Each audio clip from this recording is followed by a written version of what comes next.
folks, I'm gonna get our Zoom call up, and I'm also gonna check in on who we have present in the courtroom. Ma'am, in the front, was it Ms. Murison? Okay, so we have petitioner on number 8 present. Is it Ms. Dominique? Okay, so we have petitioner on number 4 present. Ms. McElwain is present, so that is petitioner on number 9. Ms. Green, you're here on Jenkins? Yes. Okay, thank you, number 2. And then Ms. Guardino is present, so petitioner on number 6. And then, ma'am, which case are you here on? Ms. Ireland should be 12. Thank you, Ms. Ireland, that's right, okay. Yep, so petitioner on number 12, and then Mr. Keemely. Okay, so then we've got respondent on number 5.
All right, good afternoon, everyone. I'm Commissioner Jill Sasser. This is our Thursday, November 17th Family Law Modification Contempt docket.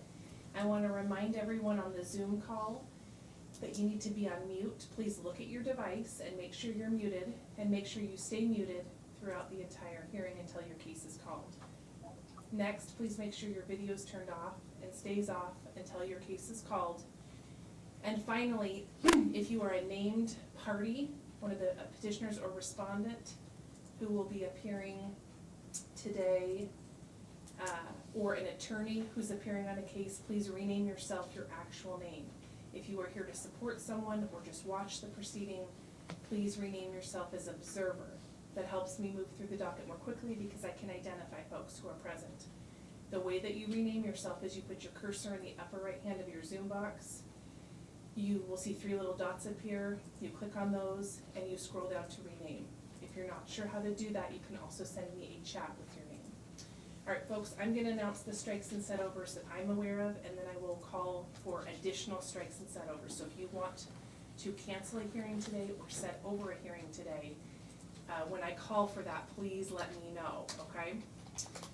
All right, number 1, the Seward Gable matter has been set over to December 1st.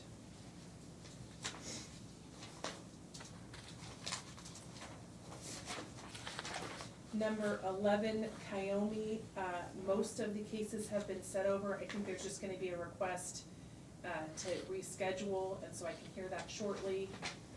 And then number 15, Kenan Lawrence, has been set over to November 23rd. On Kyomi, do I have, so Ms. Townsend, I think Mr. Didrikson sent a notice that he wouldn't be available till after 2 p.m. Could you check back at that time and we can reschedule the hearings? Yes, I'm on another docket, but I'll check back in. Thank you. Great, thank you, Ms. Townsend. Okay, anyone else requesting to strike, meaning cancel a hearing or set over a hearing? Ms. Fung Uribe, on the WIS matter, is that going to be a set over? No, actually, it'll be a strike. Mr. Vukanovich and I have reached an agreement. We're just not going to enter the final orders until January because we're waiting for an update on insurance. Okay, That's fine.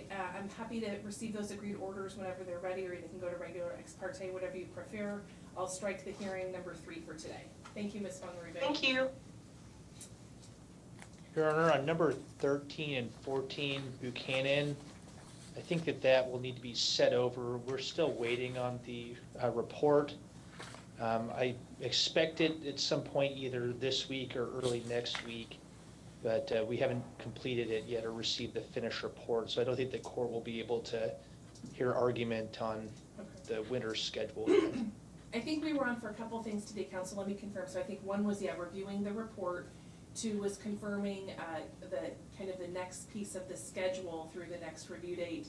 And then finally, entry of orders on the motion for consideration. I didn't have a proposed order yet. Council, happy to set this over to a date that works for all the parties. So I'll tell you, looking at the calendar here, just pulling it up, and I'll let you know availability. Do you know when that report will be received, Mr. Blum? So my client was told it should be done by the latest early next week, and then I'm assuming that opposing is going to want to have an opportunity to respond if they disagree. So I'm thinking that we may want to go over to the 1st. Yeah, we could do the 1st. We could also look at the 8th, Council. Would that give a little bit more time with the holiday schedule? Does that work? Does the 8th work for both parties? Yes, Your Honor, it'd actually be our request that they just re-cite it on when we get the report. I know we need to do other things, but my client's gonna make plans for Christmas. This should have been done in October. He was given till end of November. It's still not done. My client just can't wait to make her plans. So, I mean, we can certainly do the 8th, but she's gonna go ahead and make plans for Christmas week because she's just being held. You know, that's not fair to her when she has family coming in. So we certainly can, or they can just, set it back on, but we can't wait for the holidays. That's not fair to her. Is she planning on going out of town? I don't know, she's on here, so we could ask her. I know she has family coming into town, so they're making plans for the Christmas holiday, so this child would be able to leave for the Christmas holiday.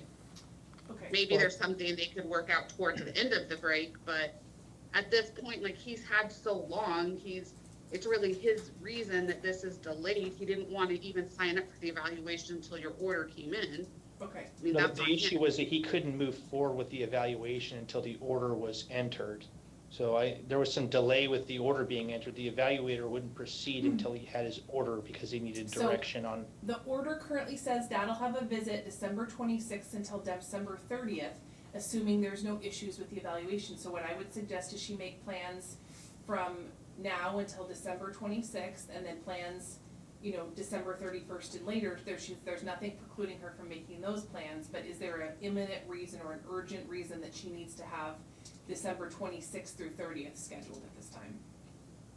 Well, it's just whatever time I can confirm with opposing when her family's gonna be in, so Right. if, we need to adjust if the report's favorable, but at this point, again, this isn't her fault for the delay. Yeah, I would So I suggest she can makes coordinate plans with with Mr. them. Blum when her family's gonna be in, and maybe there's not even an issue, right? Right, But so if I her would family suggest stay she until makes the- plans December 25th, 24th, 23rd, 22nd, 21st, all those time periods, or the 31st or later, because we know for sure she'll have the child during that time period. And make sure that she makes plans that are flexible involving the child the 26th through the 30th, so there's the flexibility there. If we're gonna have the report, you said it should be available early next week, Mr. Blum?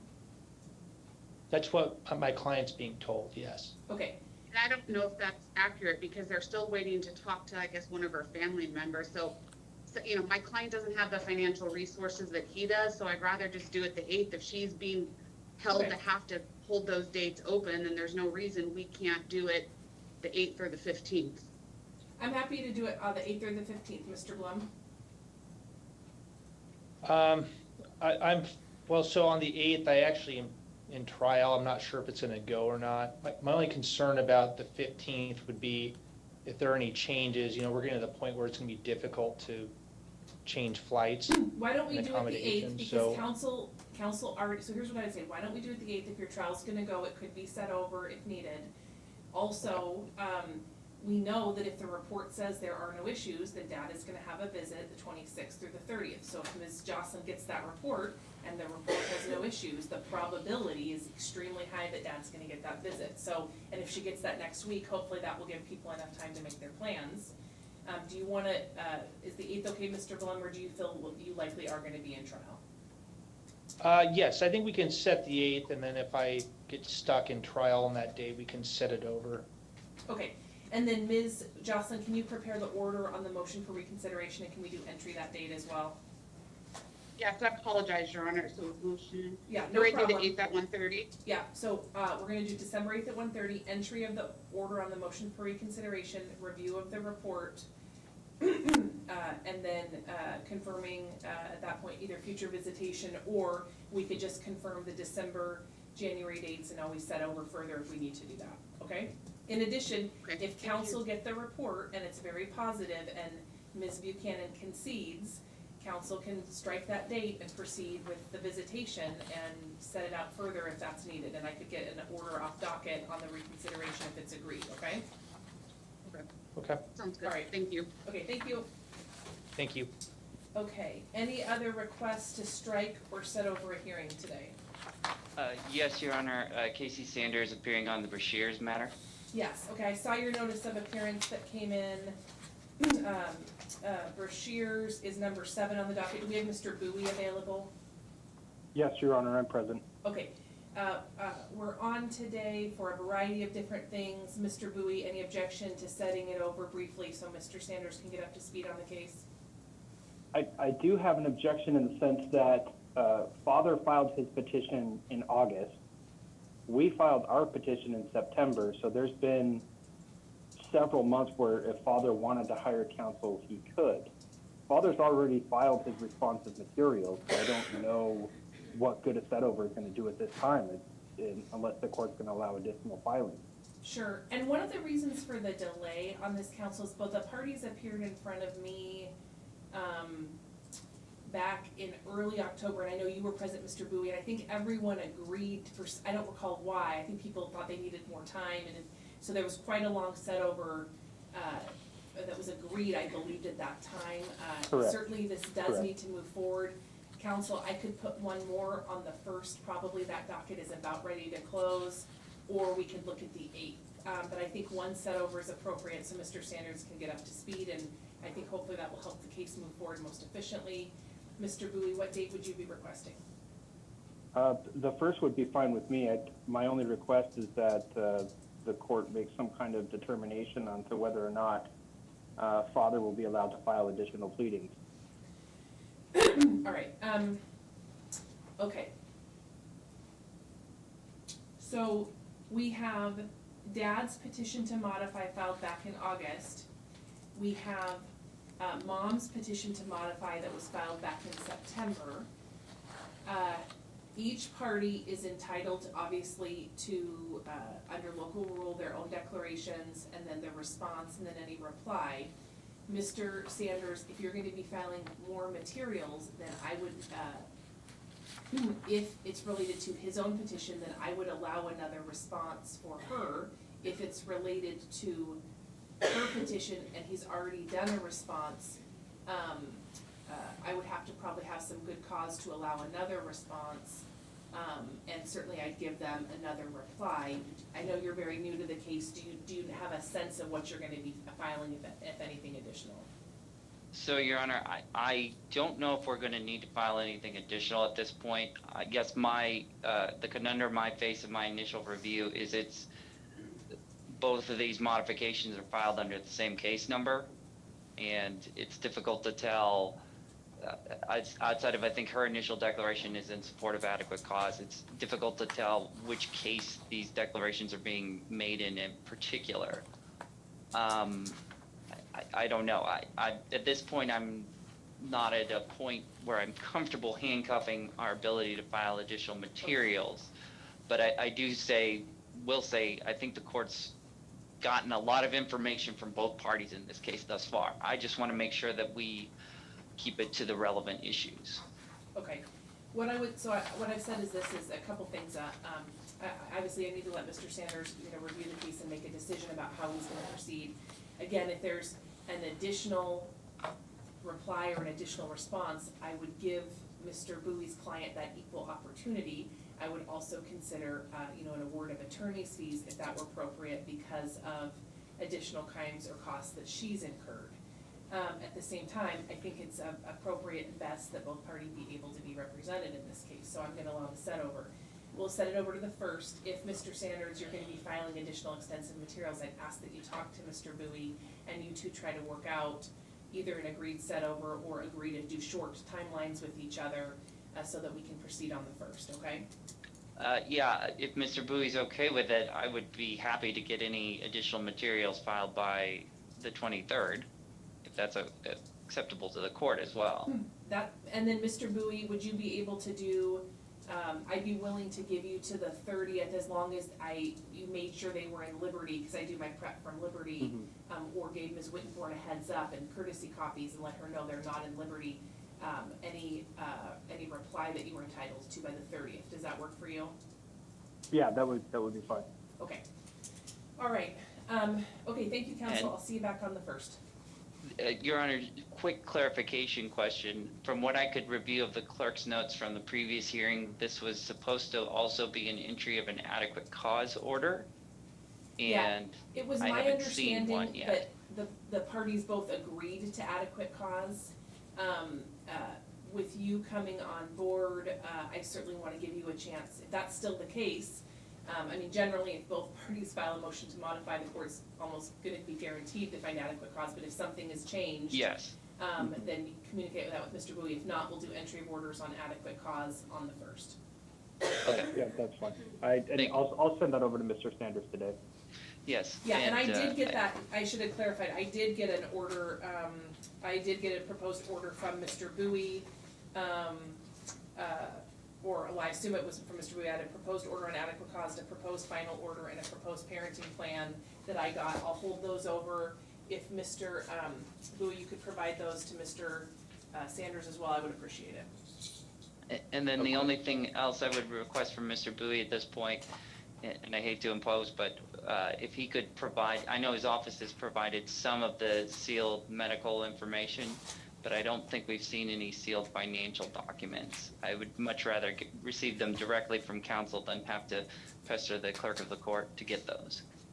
Okay, if they've been filed, I'll have my office send them. Okay, understood. All right, Okay, thank you, counsel. thank you, Your Honor. We'll see you on the first. See you on the first. All right, any more requests to strike or set over a hearing today?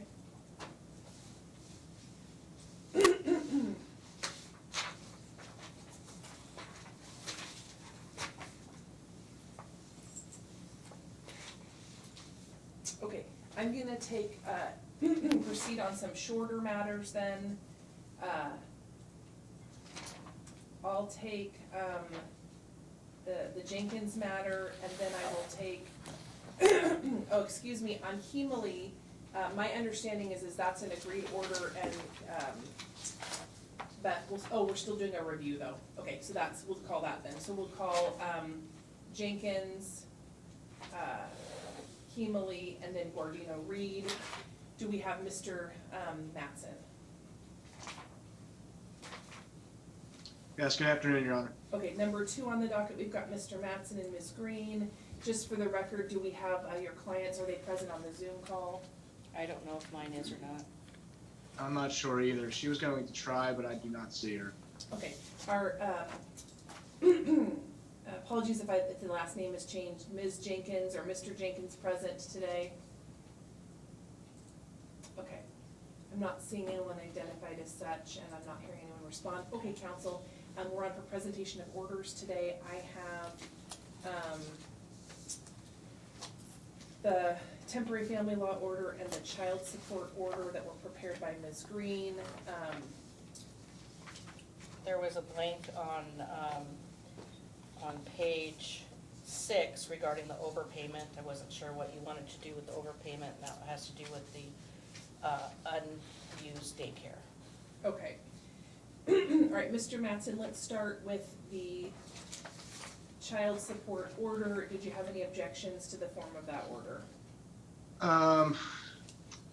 There are some objections, Your Honor. If Your Honor recalls, you were unable to review my client's proposed worksheets for whatever reason. I'm not going to relitigate any arguments. The objection I have relates to my client's income. They have it at $8,148.29. The pay stubs I submitted have it at $7,484. So that would be my main objection. And then I just have a clarifying question whenever you're ready. Okay, and then counsel, so I got a courtesy copy of Mr.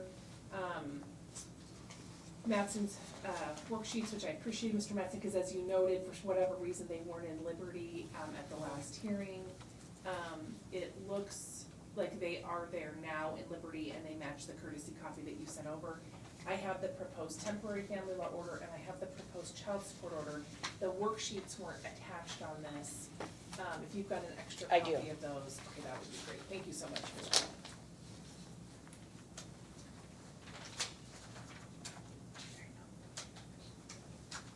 Brown. Okay. Your Honor, I recall at the last hearing, I did have copies of the worksheets, and I had made certain things, for instance, the VIBA withholding, that's her medical cafeteria plan, that should not be included in the worksheets. The medical insurance is close, it's $245.10, and that's what we included in our worksheets. And we utilized her income based on her the pay stubs. And her W-2s show a withholding for federal of $410 for 2020 and $500 and some dollars for 2021. So she's not paying over $1,000 in support. So that's what you ordered. In income taxes. Yeah, income tax, yeah. That's what you ruled upon, is that you would take my numbers. If Mr. Mattson thinks that they're not appropriate, then, he should do a motion for reconsideration. And I'll just note, again, the parties' numbers for the father are extremely close, and it would be a de minimis difference in the child support numbers. There is a difference of about, $1,500 for the mother, and I accepted, and that primarily is due to the difference in the income taxes, and then there's some difference in calculations. I accepted the worksheets proposed by Ms. Green, and I will do that. I do note Mr. Mattson's objections. Other than the net income and gross income figures, Mr. Mattson, was there another objection on the worksheets? Was there something else that you thought was incorrect? No, Your Honor, not with the order or the worksheets. All right. And I'll just note, and the dollar difference again, and this is what the court is looking at here, is, for him, the difference between the parties' worksheets is $18. So it's a very de minimis difference. With her income being lower, it means that the monthly obligation is therefore lower, and so that actually benefits both parties. Okay, I'll accept those worksheets. Turning towards the order then, the child support order, Ms. Green noted the issue of a blank that needs to get filled in, and I'll get there.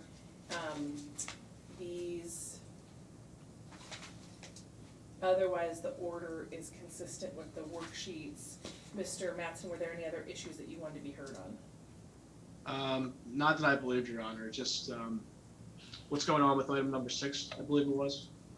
It's the, how much would be paid each month. He gets a credit of $2,091.72, and instead of paying every month, he'd get a credit of so much each month.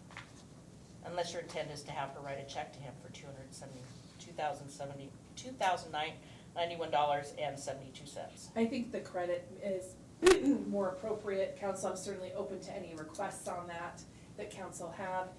Generally, I think it's nice to get things paid off within about a year. So if we were shooting that as a goal, is to be recurrent in a year. If I took that number and I divided by 12, that would be $174.31 a month. Is that acceptable to council? I think I'm a little lost here, Your Honor. What is this credit for? So he has an overpayment of support in the amount of $2,091.72. That's what's alleged by Ms. Green. because this support payment, is less than the prior support payment, and I think that primarily is Understood. related to the daycare expense. So he's made support payments for September, October, and November that are higher than his new transfer payment of $1,320. So she's received almost $2,100 in additional support, because the court made this start as of September 1st, but he's made those payments. She could certainly write a check back to him. Often I find that causes a financial hardship. So I generally shoot for, either we could say, you know, no payment for December and then a partial payment for January and just get it done. Or I could say that the payment would be reduced by the amount of about $175 per month over the next year, and then that way he would get that money back. So this is real dollars to these parties, so I'm looking to council to tell me what their clients would prefer. Well, you know, my position is that Ms. Rubash has sufficient income in her household, and we would be requesting at least $250 per month back. She is able, if you recall, to put $4,000 into her retirement each and every month. So. So you'd be wanting to shoot for more of like a 6-month? Yes. Okay, Mr. Mattson, I can either say no payment for December and then a partial payment for January and just get it done, or I can say do it over the next 6 months. What would your client prefer? Well, my preference was going to be the 12 months, but that doesn't look like it's on the table. So I guess I would propose just the 6 months thing. So if I take that amount of overpayment, the $2,091.72 divided by 6, so that's gonna be $348.62 that he can reduce until it's paid off. Okay. And so he'll be paying the $320 set 43 minus that $348.62. And I would just say this, maybe just so it's easier for everybody to track, why don't we just make that an even $350? Okay. And then that might be a little bit easier to track. So $350 reduction until that's paid off. So, Your Honor, just because of the registry, maybe in section 10, we should put for until this amount, the transfer payment will be $1,320.43 minus $350. Because I could see it's having a problem with the registry. And then commencing 6 months from now, it'll be the standard amount of $1,320.43.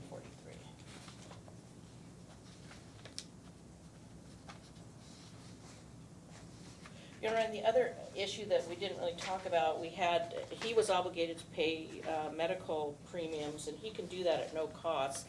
Is it the court's ruling that you want her to keep her medical at $250 and my client not have a medical premium? He doesn't have to pay medical premium, so the kids would be essentially free on his policy, and it's Kaiser. Yeah, the worksheets provide that she's covering, the order provides That she covers. that she covers, and so I think it's up to him if he wants to or not. Okay, So- okay.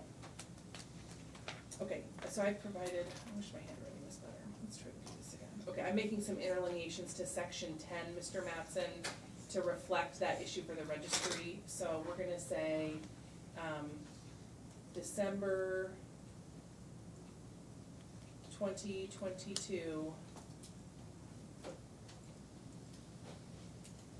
to May 2022, reduce payment by, and then I'll have to do the exact figure, so I'll just say $348.62 Okay. to, so I've got $1320.43 minus $348.62. If anybody is concerned with the court's math, let me know, to $971.81 to address overpayment per section 24. And then I'll say total monthly support, and I'll say June 2020, beginning June 2022. 3. And if there's a concern with that, counsel, you're happy to send me an amended, and we can have it typed in Okay. if that needs to be. So it says, beginning June 2022, the 2023. Yep, thank you, 2023. And then it says December 2022 through May 2022, reduced payment by $348.62 to $971.81. May 2023. Okay. Yeah, I still think it's 2010. Right. Okay. I kinda wish it were. Okay, so it's a beginning, okay. Mr. Mattson, anything else with the child support order? No, Your Honor. Okay. All right, thank you, we'll get those off. And then we need to go over the temporary family law order. Oh, I don't think there was any problem with that, Was was that there? an agreed order, Mr. Mattson? Yes, I believe we both signed. Okay.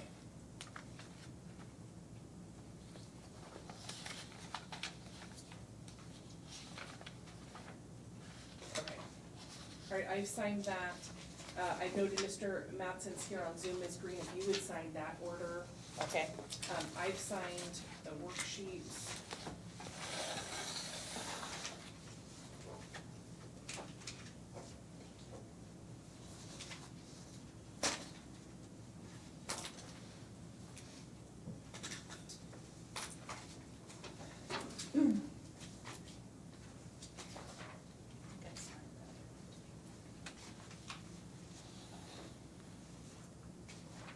Okay, and I've signed that agreed order as well. Thank you very much, Okay. council. thank you.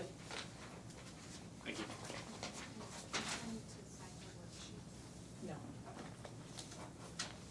Okay. All right.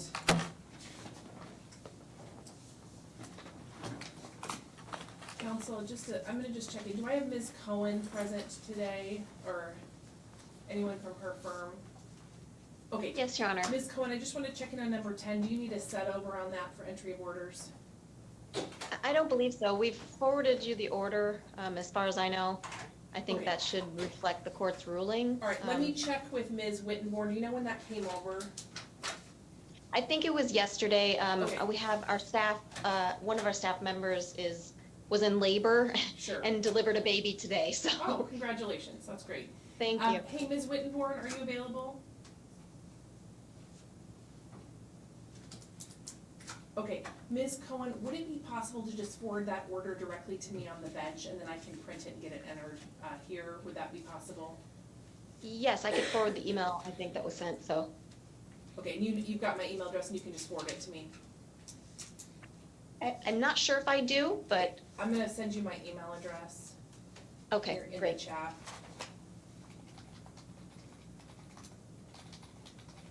Okay, and I'll just note, is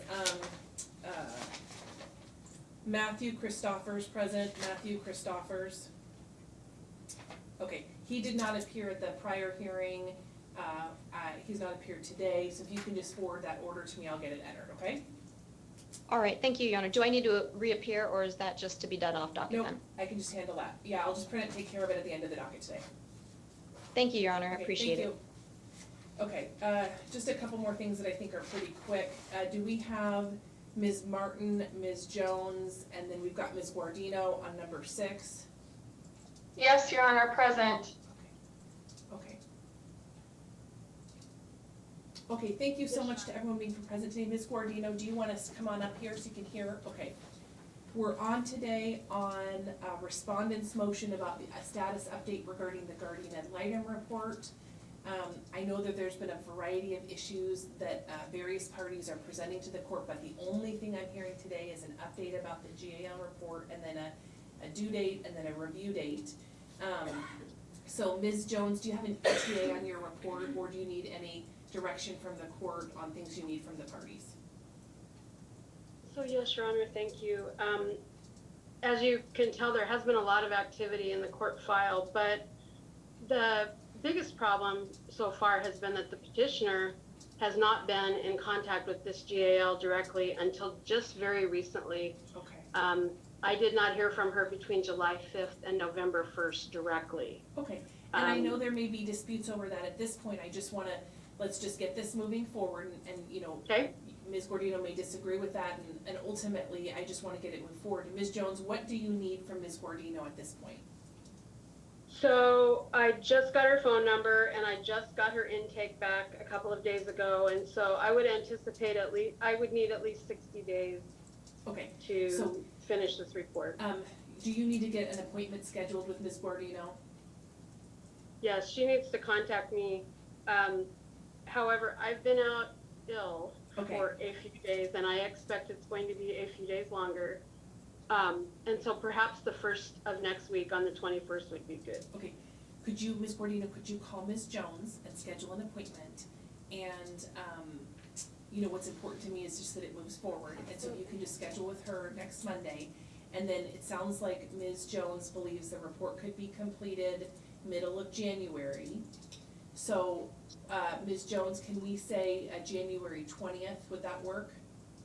Yes, Your Honor. Okay, Ms. Martin, do you want a review date, or do you want to cite it back in? What would you prefer? Probably cite it back in for January, Your Honor. I just wanted to clarify from Ms. Jones that is this an interim report or is this the final report? So what I would hope to do is the final report. If it's anything less than that, I will be in touch with Ms. Martin and Ms. Guardino. Okay.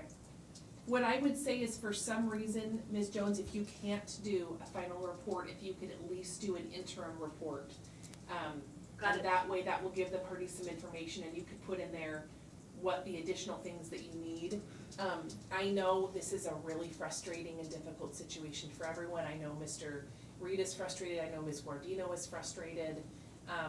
I got an ex parte motion today from Ms. Guardino setting a contempt hearing, so I'll let you know, Ms. Martin, that came in ex parte today, setting that for December 22nd. But that's what the date she asked for, but I don't know with holiday plans, I kind of wanted to confer with everybody. She asked for a contempt hearing on a variety of issues on December 22nd. Is that date workable for you, Ms. Martin, or should we look at a different date? I think it is, but I'm looking right now, Your Honor. One moment, please. Sure. I'm available that date, Your Honor. One moment. It looks clear for me too, Okay. Your Honor. So we'll go, so your motion was granted and to set a hearing, and so we'll have a hearing on the 22nd.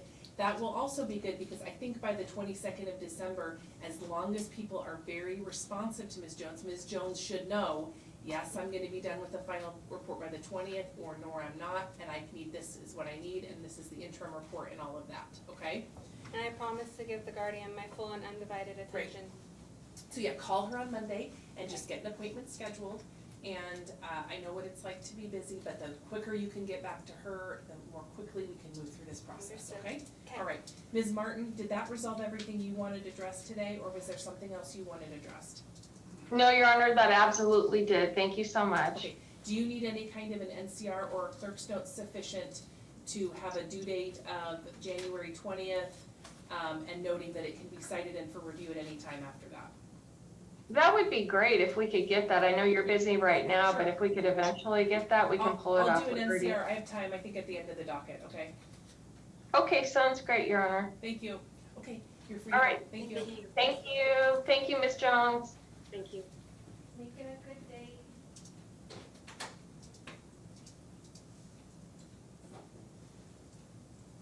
Okay.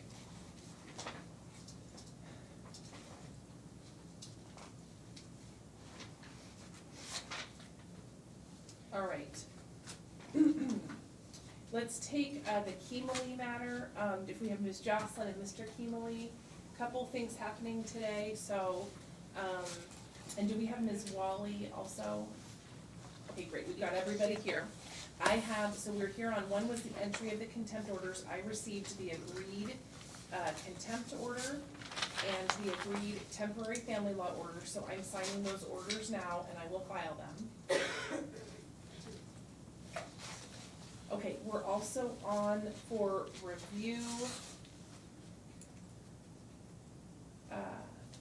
So Mr. Yeah, Keemly. review the alcohol evaluation and then the final GAL. Yeah, so, Mr. Keemly was to do an alcohol evaluation with collateral from Ms. Keemly and, Ms. Wally. Then Ms. Wally was gonna do a follow-up as needed. Mr. Keemly, did you have a chance to get your alcohol evaluation? It was on the 14th. Sorry? The 14th. It's gonna happen on the 14th. Already happened Oh, on it the happened, 14th. okay. Who's doing that? It was Affinity, I forgot the lady's name. Affinity? Yes. Okay, and Ms. Jocelyn, were you given that information? Problem is, Your Honor, is Mr. Kimmerly told us Sunday evening, it went in on the 14th, and pursuant to the order, he's supposed to give Miss Wally and I 2 weeks notice so we can provide input.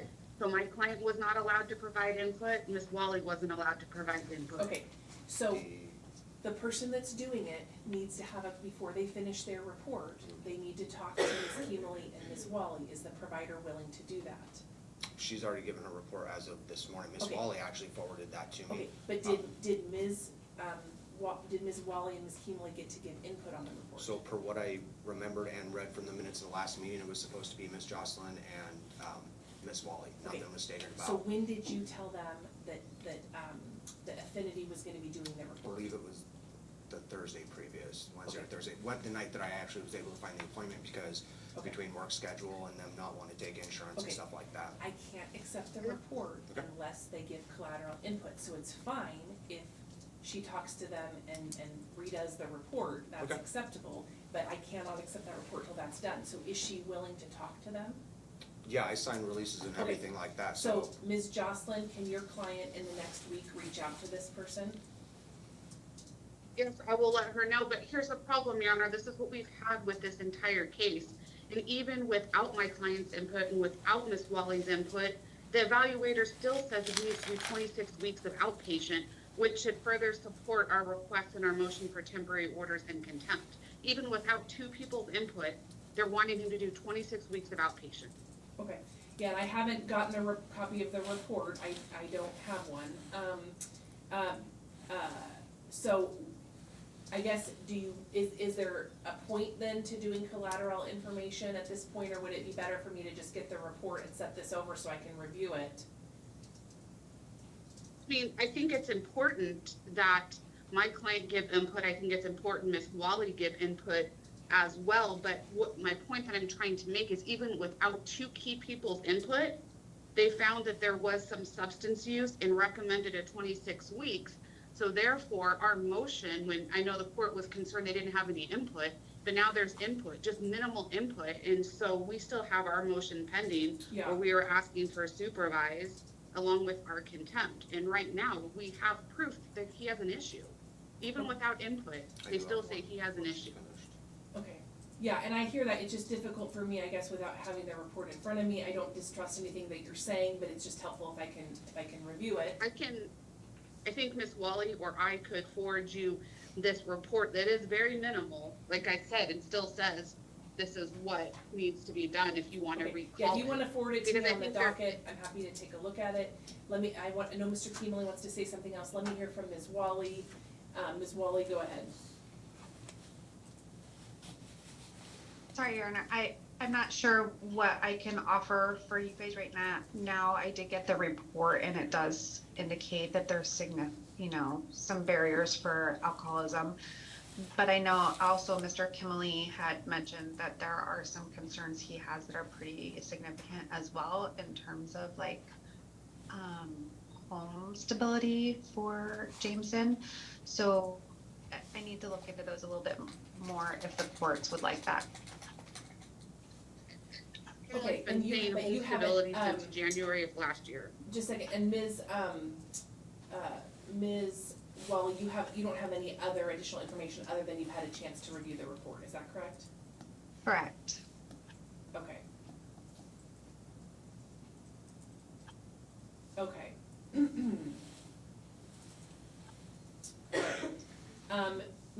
What I'd like to do, Ms. Jocelyn, is a couple things. One is, Mr. Keemley wants to say something and I wanna give him a chance to do that. Number two, if you can forward me that report, I'll review it and I'll recall this matter. And so my understanding is based upon that report, you want the court to immediately have supervised visitation pending more information. You will also want an amended report to be filed with collateral information from yourself, is that correct, or from your client, is that right? Yes, Your Honor. Okay, all right, Mr. Keemley, what did you wanna say, sir? Kind of got two things all in the realm of things. Basically with what the report stated, I'd just like to know how that directly states that I was in contempt and drinking anything on his time, which was not facts. Whether or not they think that I need treatment or whatever else, that's aside from the proof of time, that any proof that I was drinking on his time, which I did not.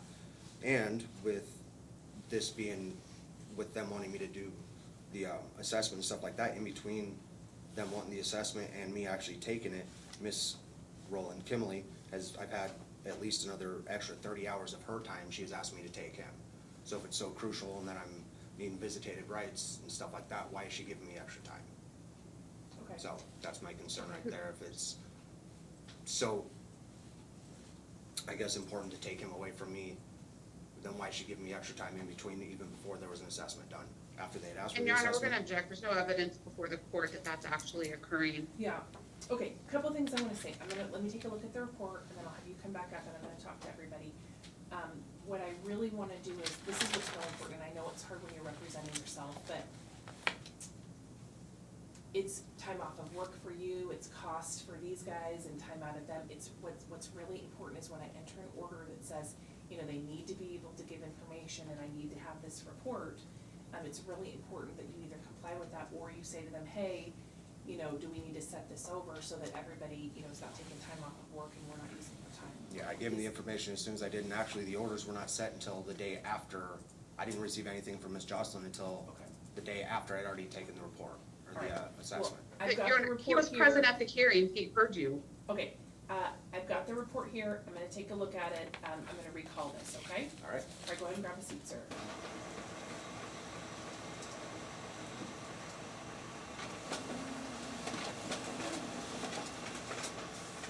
Okay, Ms. Sverdrup, it looks like we need to do, maybe an emergency UCCJDA at the end of this document as well today.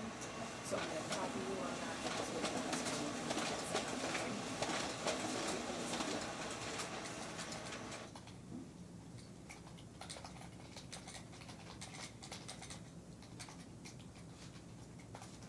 Let me just try to guess.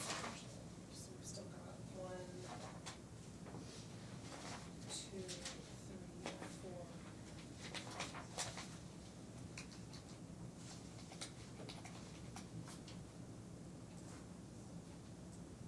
So I'm gonna tell her approximately 3:30 to 4.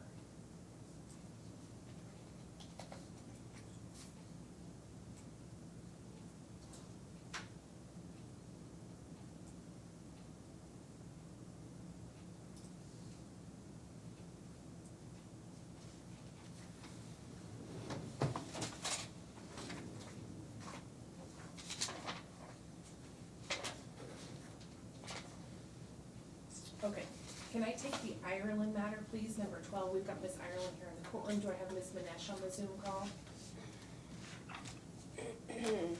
Okay, I've got Ms. Good Manesh, afternoon, Your Honor. and I've got Mr. Ireland, okay, we set this over, number 12, because we needed to have a motion for adequate cause filed, which I saw that Ms. Ireland did file. I talked with the parties at the last hearing about what I see as the real issues in this case, which are communication issues, conflicts between the parties,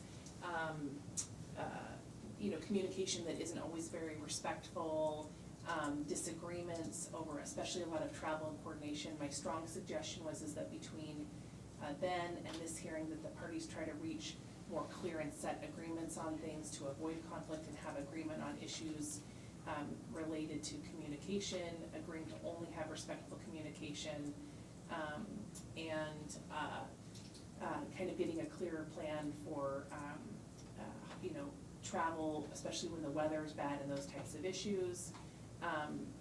Ms. Manesh, did you have any update on that you wanted to present to the court? Yes, Your Honor, it seems like both parties were able to download our family was absolutely, they've been communicating through that. Unfortunately, communication seems to have not gotten better. Petitioner, I believe, has kind of used me as the middleman despite having this app. So Objection, she's Your Honor, gone that to was me a as the request of the intermediate. Okay, respondent. hold on, just let me let her talk and then I'm gonna let you talk, okay? Okay, go ahead, Ms. Manesh.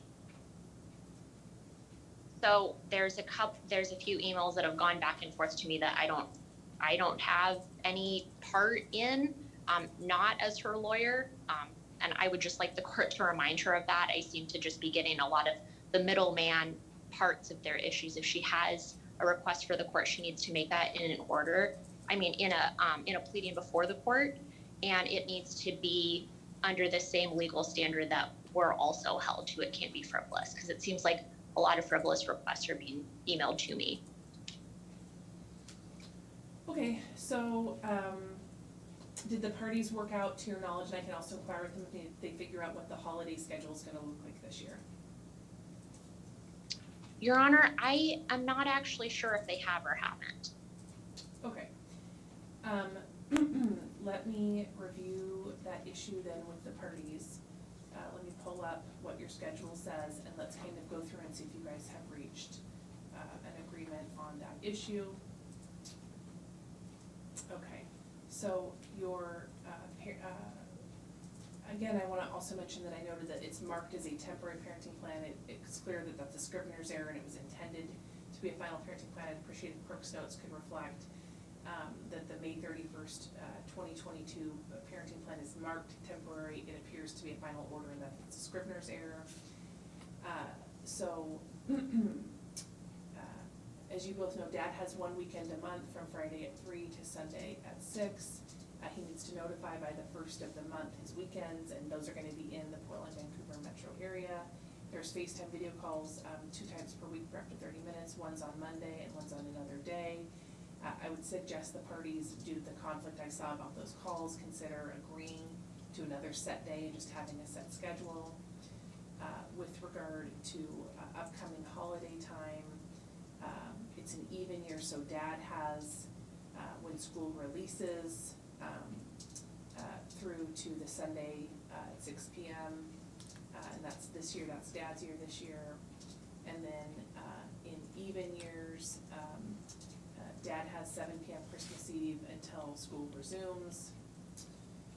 Transportation for the non-weekend visits, the holiday time, is the parties either will drive or fly. It says if weather is not drivable, then Mom flies the kids to Idaho Falls, and then Dad flies the kids back, or the parties drive. Unfortunately, I don't know that the order actually says where you were supposed to meet.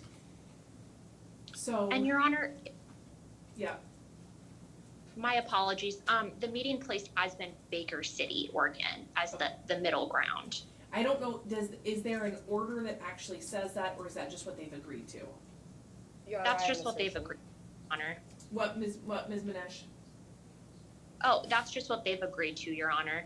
Okay, ma'am, did you guys? The order reach does actually state who is responsible for pickup on visitation. It says that the beginning parenting time is responsible for pickup, whether, the parenting time with him is starting or with me is starting. So essentially, he would be responsible for picking them up for Thanksgiving, and I would be responsible for picking them up after the holiday. Well, except for that's not what the order says. So it does say picking up parent, but then it says other if the weather's not drivable. So if it's drivable, it is picking, if it's drivable, it's picking up parent. You're right. He drives and picks up, and then you drive and pick up.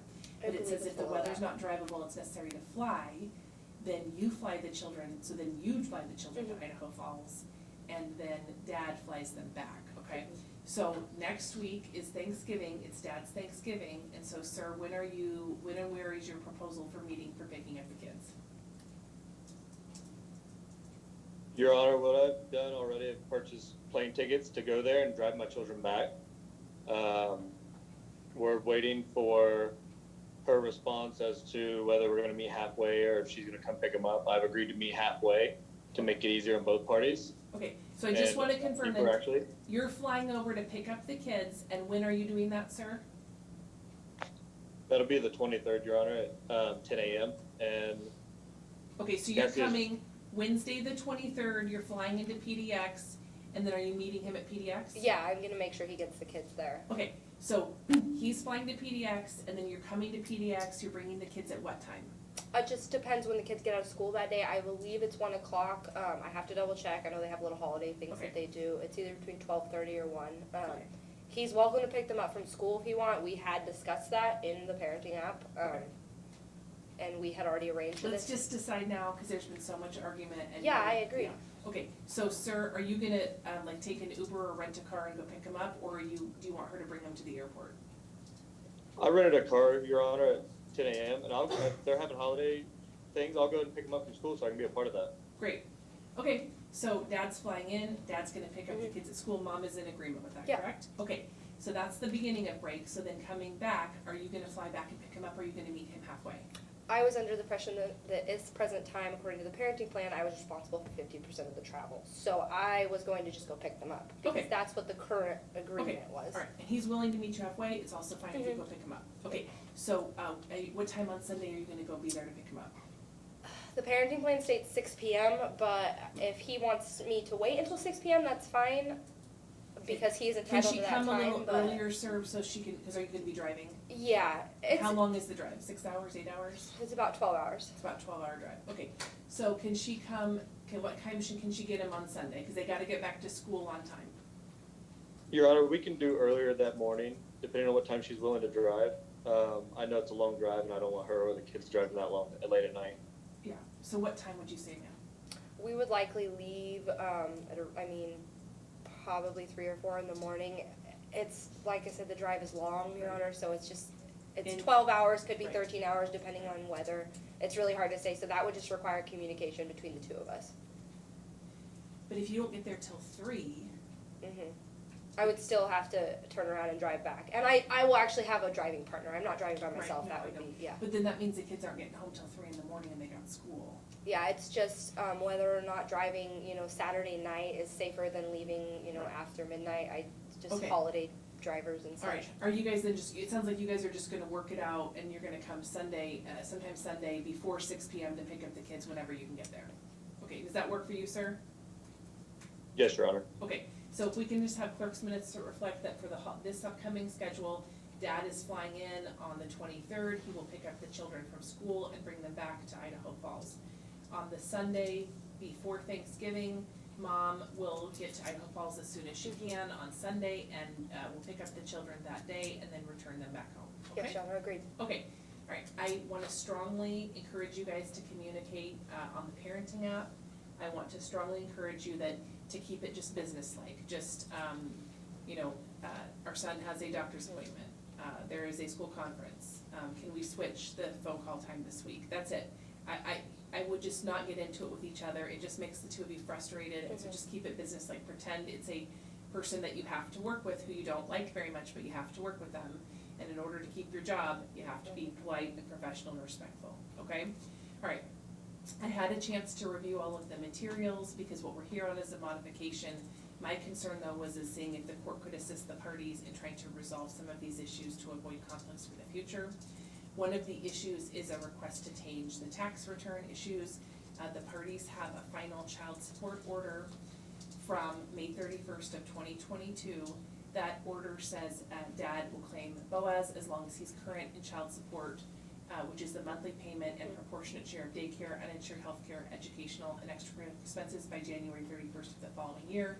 Mom always claims Axel. The court does not have a basis to change that. Mom will always claim Axel. Dad can claim Boaz only if he's current in January 31st by the following year. If he's not current, then you claim both children, okay? Your order already says that. That is a final order, and that's what the parties need to follow. And I don't have a basis to change that I at do have a this time. request, Your Honor. Yes. When that order was made, it was made out of a consideration for what local rule, co-parenting was, and I was under the impression that per the standard, if a parent lives outside of the state of Washington and does not have the child for, an adequate amount of time, that the parent who has the child, say 85% of the time, if not more, and incurs many additional expenses. I mean, every time the children are sick, I miss a day of work. Every Right. time, it's just, Yeah, I there's totally a lot. understand that, but he also pays a pretty significant child support amount every month. And, so he's entitled to claim one child as well, okay? Alright, I understand your point, but, at the time that the final orders were entered, that it was a long-distance parenting plan, so it was known that that was gonna be the schedule at the time that the final Oh, orders I was unaware of that. I thought it was based on local rule. There's no local rule about tax exemptions, so the standard generally is that, that the parties either alternate who claims the kids, or each parent claims one, as long as the parent is actually claiming support. There's no local rule about tax returns. And the final order clearly, the parenting plan clearly reflects that it was going to be a long-distance parenting plan, okay? All right. The other issues, that were presented to the court, as a basis to modify. Just a second here, I get my notes up.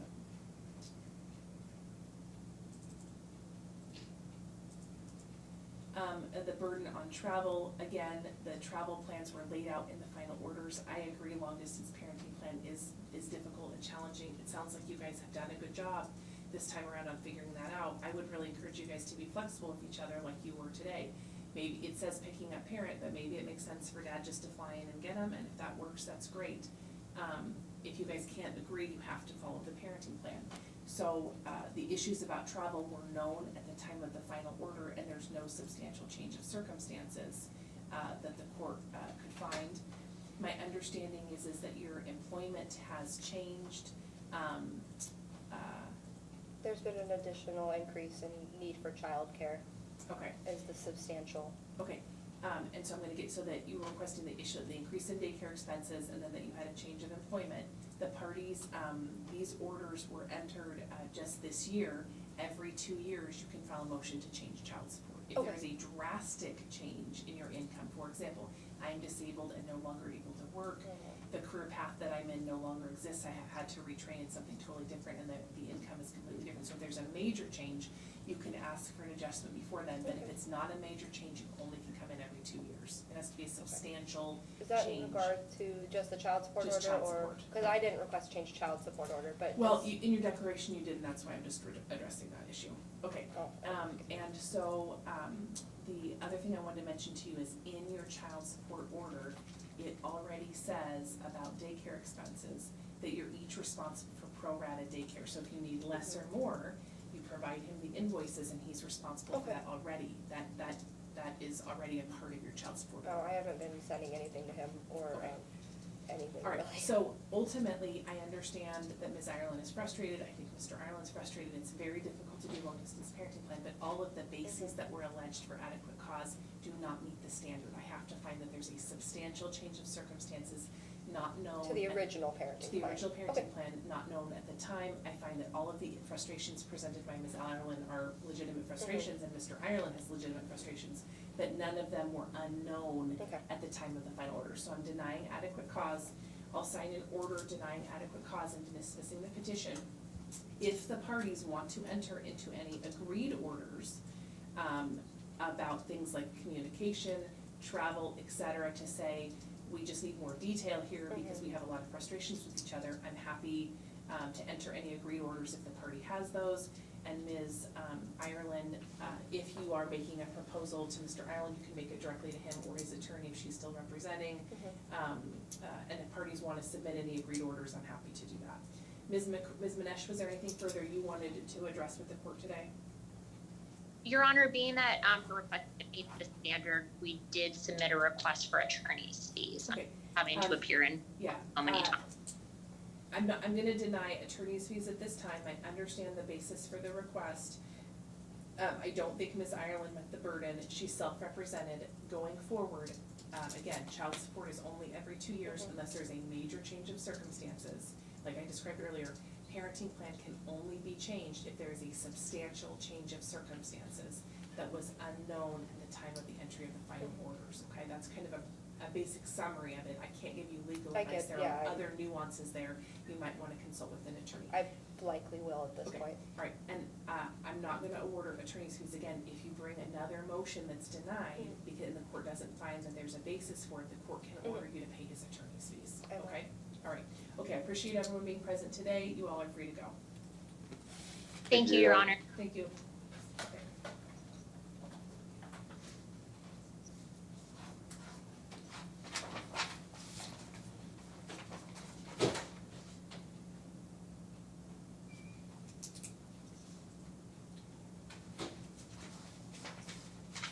Okay, I've gotten, I'm gonna take a look here at the Kimberly evaluation which I received.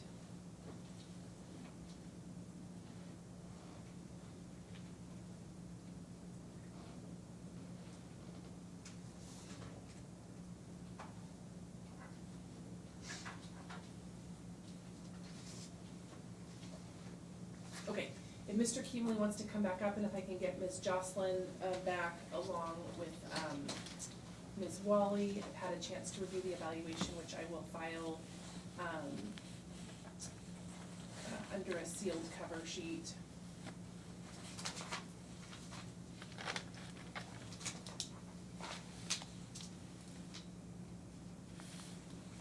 Okay. All right, Mr. Keemly, are you planning on enrolling in 26 weeks of level 1 outpatient? Yeah, Okay, they want me to, all right, okay. or suggested. And your position is you are not drinking during your parenting time with your child? Correct. Okay. Okay, Ms. Jocelyn, I'm gonna let you make a little bit of brief argument. Go ahead.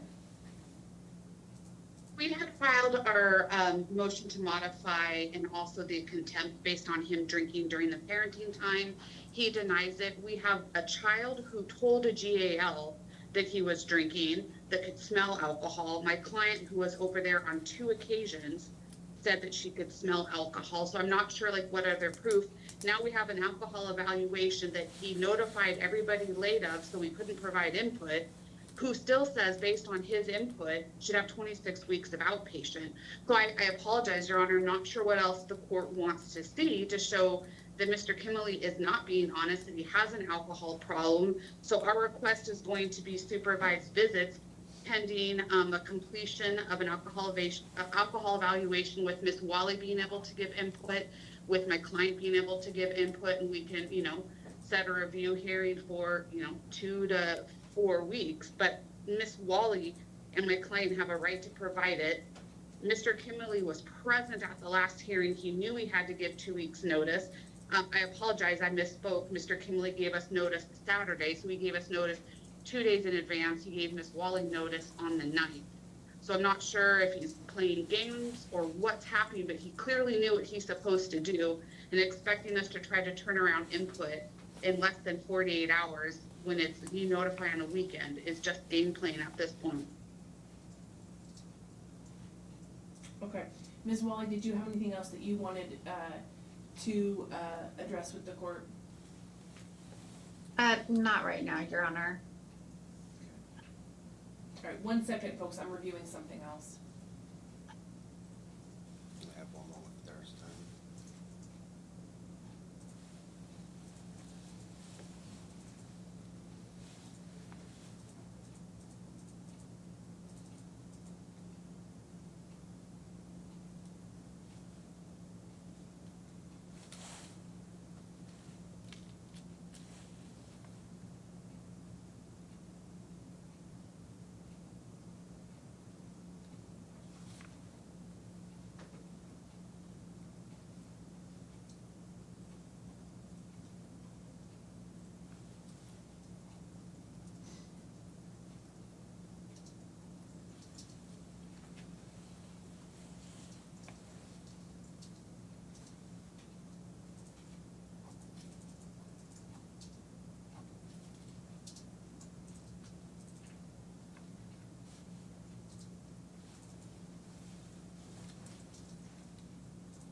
Okay. This has been a high conflict matter, and this has been a really difficult matter for the court because of the history between the parties. We have a guardian ad litem report from August that recommends as follows.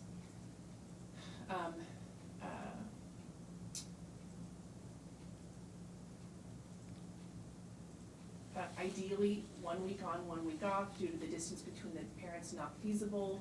At one point, Ms. Keemly had placed the child primarily with Mr. Keemly due to some issues that she was going through. There's a lot of conflict between the parties, and it's very difficult for them to co-parent. The court found that it was not feasible to do a week-on, week-off schedule due to the distance, and the court placed the child primarily with Ms. Keemley, as the court found that historically she had been the primary parent, and the court found that she had some temporary issues that required a change, and that it wasn't her intent to have a long-term change on placement. The court provided that dad again has alternating weekends, so he does not have significant parenting time. She filed a motion for restraining order, a motion for contempt, and a motion for temporary order. She alleged that the child reported that Mr. Keemley was drinking. She alleged that she could smell alcohol on his breath, but ultimately, I again, do I think people should be drinking during their parenting time? You know, a drink or 2 drinks there's probably no issue with that for a person that doesn't have a problem with alcohol. You know, there's a fine line at kind of which point it becomes inappropriate. Certainly at the level of intoxication or harm or danger to a child, it's totally inappropriate. That being said, there's no evidence that I have before me that the child is harmed, other than it sounds like maybe the child knows dad is drinking and is uncomfortable with that. But I don't have allegations of harm, abuse, neglect, etc. And so when I have a GAL report that says equal parenting time, I have concerns about dad's drinking. Dad has indicated that he is willing to complete the outpatient treatment. So I'm going to amend, based upon the motion to amend that was filed October 6th, I'm going to amend the parenting plan as follows. Mr. Keemley will enroll in the 26 weeks of outpatient treatment. He's not to consume any alcohol during his parenting time. I'm not ordering that supervised visitation would occur. Ms. Keemley and Ms. Wally need to be able to give collateral information to the evaluator, and the evaluation needs to be updated with their information. Mr. Keemley, this is where the court might need some input from counsel and Ms. Wally. I think it would be appropriate for you to prove sobriety at a couple visits. That could be done through a breathalyzer device or a UA or something like that. You're saying you're not drinking during the child's visits. I'm not drinking at all. I think it would be appropriate to do a couple visits with proof of sobriety, and then provide the compliance reports to show that you're on track with your program. How would I go about that with the visits? So Ms. Jocelyn, can you give some recommendations to the court or Ms. Wally about, you know, kind of practical, cost-efficient ways to provide proof of sobriety at a couple visits? I mean, so just really quick, Your Honor, I'm not sure if you recall, but Mr. Keemley's not supposed to drink at all during the visits. So I we've agree had with you, that but order at the same since time, February. I honestly don't know that the court should have entered that order. You know, I mean, it's one of those things where it's tough for the court, because I understood the request and I don't think it's inappropriate, especially when he only has the child every other weekend and there's no reason why someone can't be sober every other weekend. At the same time, I don't know that the court should be really entering orders unless there's kind of clear parameters on, you know, what is the harm or the detriment to the child. So I don't disagree with you that he should not be drinking. I don't know that it's been proven, you know, I mean, the court has concerns. I don't know, I think it's a close call as to whether he has or hasn't been drinking. I'm going to order him to do the 26 weeks of the outpatient, which he's agreed to do. I think he needs to prove sobriety at the beginning and end of visits for a couple visits. I think it would be appropriate to do that for 4 visits. Ms. Jocelyn, in terms of either a UA or a device or something else, do you have a request? I mean, I think ideally the device is the easiest thing. However, the problem is that's just going to detect what's current. And so maybe what we need to do is he needs to do a UA on the day of visit and a UA on the day of drop off. What does it usually cost for a UA? I mean, I think usually I've done that in consideration with like the other panels. I know we usually do the add-on. So I'm wondering if it would be a different price if we're just doing the UA. What does it cost to get one of the portable devices? Does anyone know? I'm gonna look right now. The portable breathalyzer. I don't know. I'm gonna look right now, Your Honor. That is something that is decided. They That are. is something the petitioner would have to provide. That way it's Well, not provided by me and there's no question about device and stuff like that. Yeah, I'm kind of looking at what's kind of cost effective, and so. Yeah, if it could go anywhere from $40 to $130, I think it's one of those things that Mr. Kimberly should purchase, and he can purchase it on Amazon, have it delivered to my client's house.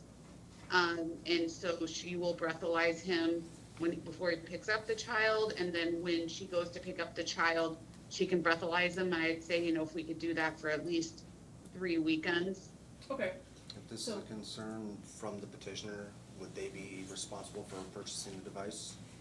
I'm gonna order that you do it, because I don't think, so go on Amazon, purchase a portable breathalyzer device, bring it with you to the visit, and then you're gonna breathe into it and show sobriety when you pick up, and then you're gonna do it again when you drop off. So bring it to the first visit, blow, leave it with her. I Okay. don't want that happening in front of the child. I The will child do- should not be seeing that. It should not be discussed with the child, like your dad has to do this or your dad has to do that.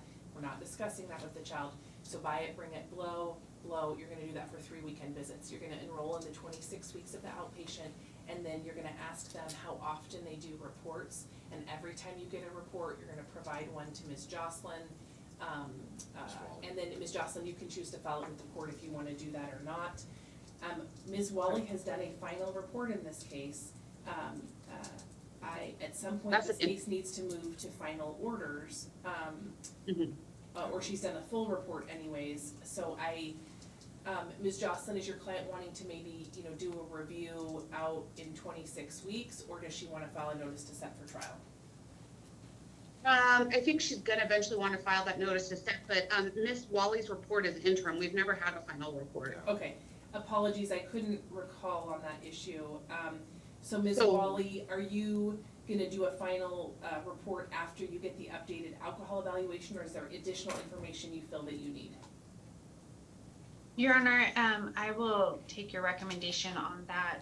If there's other information the courts would like me to find for you. Okay, what I would say then is, I will ask this, if the parties have additional people they want Ms. Wally to talk to, or additional interviews with them that they want her to do within 1 week, please although it's Thanksgiving next week, so let me give you a little bit more time. So, within 2 weeks, which is by December 1st, everybody needs to let Ms. Wally know, here's the additional documents, people, evidence I want you to consider. Within 2 weeks, Ms. Wally and Ms. Keemley need to reach out to Affinity and give collateral information, and then ask them to do an updated evaluation. With all of that, then hopefully Ms. Wally can have her report completed. Ms. Wally, would you say by the end of January, would that be sufficient? Yes, Your Honor. Okay. May I also ask, Your Honor, is there another expectation of me to speak with Jamison, or can we leave it without talking? I think you should speak with the child one more time, and then anything else that the parents are requesting that you do, review the updated alcohol summary and confirm that he is enrolled in the outpatient treatment. And then let's have, again, obviously things can change, but assuming all of that is sufficient, let's have that final report due by the 31st. And then Ms. Jocelyn, are you wanting a review date? Yes, Your Honor. And then just one thing on the breathalyzer that Ms. Kimberly or Mr. Kimberly is going to purchase. Since we're purchasing from Amazon, we ask that it get sent directly to Mrs. Kimberly. That way there is no, there's going to be no allegations of him tampering with it, right? It's sent directly from there. She's the one that's opening it. He agrees. So he's going to order it and ship it directly to her house. Yeah, and then I would say, maybe first week of February, set a review, but we would just like to reserve if for some reason the alcohol evaluation comes back worse, we'll just recite this on You then. can recite if we it, need it yeah. sooner. Okay, so let's set a review date then, folks, of how about February 9th is our next date for review. So I want to just recap. Mr. Keemley this week needs to order the breathalyzer device and have it shipped to Ms. Keemley. I do have one question. Okay. Mr. Keemley needs to enroll in the 26 weeks of outpatient and provide confirmation to Ms. Jocelyn and Ms. Wally that he's done that. By the 1st of December, the parties need to let Ms. Wally know any additional people, documents, evidence that they want her to review and consider, so she can make arrangements to do that. And she needs to speak with the child in additional time. By the 1st of December, Ms. Keemley and Ms. Wally need to communicate with Affinity and ask them to get an updated alcohol evaluation completed by, December 15th if possible, or as soon thereafter as possible. Again, Ms. Wally is gonna speak with the child one more time, look at the additional information, and provide a final GAO report by the 31st of January with a review date on February 9th on this docket at 1:30 PM. Mr. Akimley is not to consume any alcohol, and for the next 3 visits, he's to blow into the device at the beginning and the end of each visit. Mr. Akimley, do you have a question on that? What was that about? I forgot what my question was. Oh, because Miss Kimberly actually works pretty much Monday through Friday, so he's living with his grandmother, who's gonna be there to administer. The grandma will do it. The grandma would do it, okay. Still curbside, she comes Yeah, out and. so she should come out first with the device, you blow, and then she should go get the child, and again, not discussing that with the child at all. And, keep a log, I got a witness with me, just cause I don't really. Yeah, you could take a photograph of it, Okay. or have a, you just witness confirm. Questions and trustworthy Yeah. antics, so I just wanna make sure it's all covered. Ms. Jocelyn, can you prepare an order summarizing, this would be maybe a temporary family law order would be appropriate to summarize the court's rulings from today. I think we need that record, that's probably more than the court can do on the docket today. Yes, I'll do yes, I apologize, that wasn't proper English, temporary family law order, that's not a problem, and then I'll circulate it. Do you want Ms. Wally to sign that as well, since there are GAL dates? Yes, that would be great. So Ms. Jocelyn's gonna prepare that and circulate that for ex parte entry, okay? Okay, thank you, Your If Honor. it's for some reason contested, Ms. Jocelyn, you can either just file a citation for entry of orders, or we can handle it on the 9th, but I think it would be better to get it entered rather than sooner than later. Okay, perfect, thank you so much, Your Honor, appreciate your time. I think your partner might have had a question. Do you wanna check with her? What if, since Connie's not gonna be I here was for gonna long, ask how that. is she gonna give it the Budweiser? So there's a lot of times that cause she is staying down in Vancouver a lot of the time. Yeah. So if she doesn't have time to go up to Longview to grab the breathalyzer, what is the protocol then? If she doesn't have it, have her sign off that she didn't have the breathalyzer, or how Yeah, I would guess that it's work? up to them. If they don't have it, then they will I have provide to it wait. financially, if they don't have it, it's Right. kinda on their side. Yeah, you're shipping it to them. If for some reason they don't have it, then they don't have it. Got it. So, Ms. Jocelyn, any concern with that? No, I'll let my client know it's her responsibility to have it, so whoever's gonna be there needs to have it. Yeah. And we just wanna make sure that whatever Mr. Kimberly's gonna order, that it's there, I would say, a day in advance of his next visit. Yeah. Is your visit this That's weekend? Weekend after. Yeah, so that should be fine then. And I'll also forward the receipt to both of them, that way it's all. That sounds great. Good idea. Okay, thank you very much, Thank sir. you. Okay, Thank you, Your Honor. thank you. Okay, 1 second, folks, before we go on to the next case.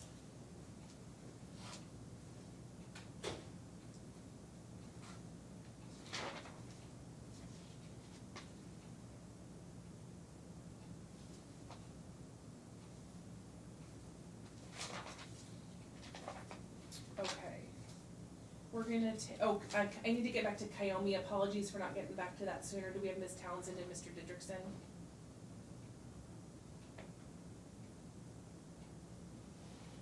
On Kyomi, do we have Ms. Townsend and Mr. Didrikson?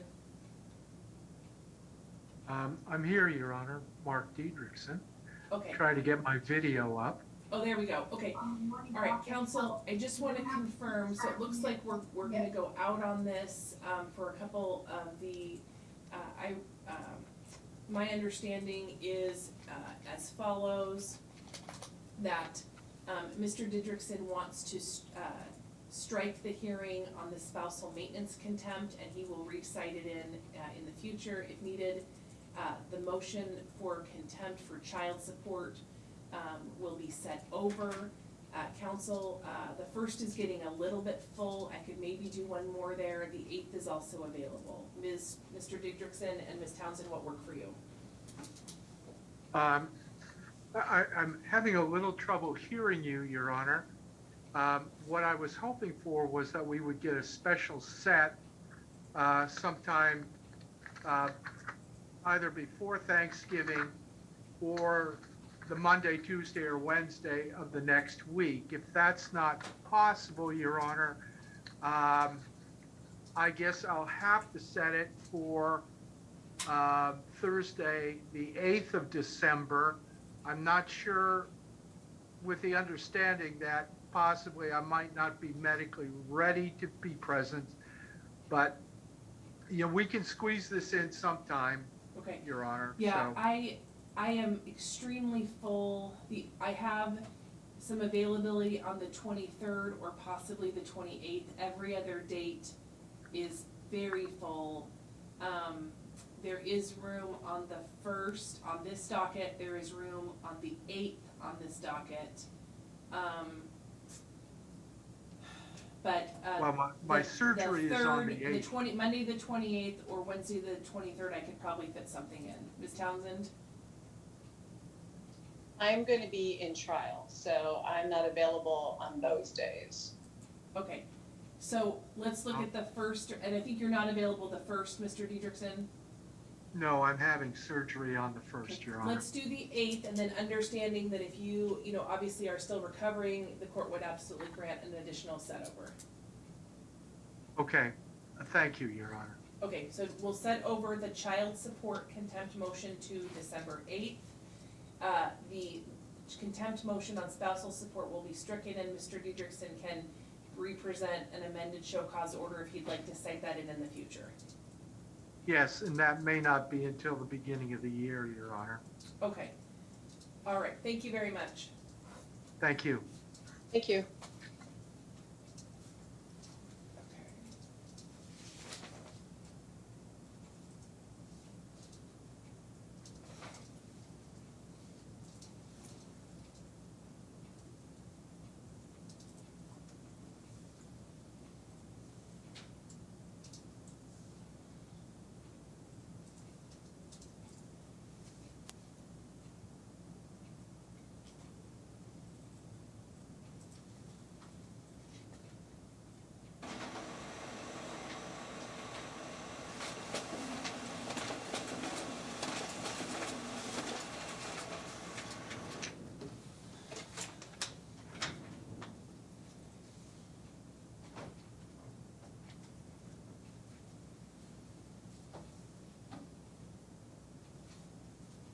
All right, let's take the remainder of the docket over. We'll take Galima, then we'll take Murasan, and then we'll take McElwain. Ms. Dominique is here in the courtroom. If you and your support person are welcome to come sit up here at the table. Do we have Mr. Rothermel? Great, he's on the Zoom call. We also have, it looks like Mr. Galima also present on the Zoom call. All right.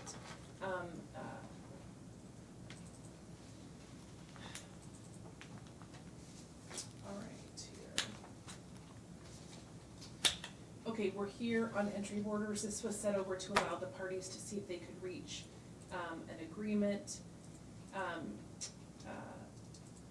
The court found adequate cause based upon the fact that the current parenting plan is inconsistent with local rules, found that that is in the best interest of the child, that both parents wanted to change the parenting plan, both parents felt the parenting plan should be modified. The court found that both parents agreed that adequate cause does exist for a variety of reasons. The court entered a temporary parenting plan that I think was substantially consistent with the existing orders, except I believe these were the changes as follows, and please correct me if my memory is incorrect and my notes are incorrect. The court changed it to joint decision-making but laid out parameters for how appointments are scheduled. The court retained this current school year visitation schedule. The court retained a similar summer vacation visit schedule. And I think the holiday schedule was substantially similar to the prior schedule. Is that accurate, Mr. Rothermel? Yes, Your Honor. Essentially, we couldn't come to an agreement at that entry of order, so I did keep everything basically the same and then included all the other Section 14 language and then also the joint decision-making provisions that the court had ordered. Okay. All right. Mr. Galima, as the moving party, presented his proposed parenting plan. There were changes that he are requesting is that it be from, my understanding is that his request is that the schedule change to every other Friday from after school until Monday morning, and then every other Tuesday after school until Wednesday morning. Is that right, Mr. Rothermel? So it's every other Friday, Saturday, Sunday night, and then in the off weeks it would be Tuesday evening, correct? Yes, Your Honor. If the court is adopting the local court rule schedule, that's exactly what he wants. Okay. And then he wants to do the week on, week off schedule, and then, a holiday schedule, more consistent with local rule, correct? Yes, Your Honor. Okay. I reviewed the proposed parenting plan by Ms. Dominique. She proposed a slightly different schedule. She proposed limited decision-making, which I've already said I'm gonna rule for joint decision-making, and then dad having every other Thursday to Monday. So, the same number of overnights, but just the Thursday blocked together instead of, the school overnight. And then she proposed a week-on, week-off schedule in the summer, and then I know there was some disagreement over the holiday plan. I'm probably gonna need a little explanation from the parties, because I reviewed in the materials, there was concern about holidays with half siblings and being able to do that, and frankly, it just wasn't totally clear to the court what that should be. So I'm gonna give my rulings now on the things I've already decided on based upon all your materials, which I read, and then I wanna have some communication about the holiday schedule, okay? So, the court is not finding any 191 factors or limitations. I'm gonna continue with the joint decision-making from the parties. However, mom will make all appointments for the child. She'll let dad know within 24 hours of scheduling. If for some reason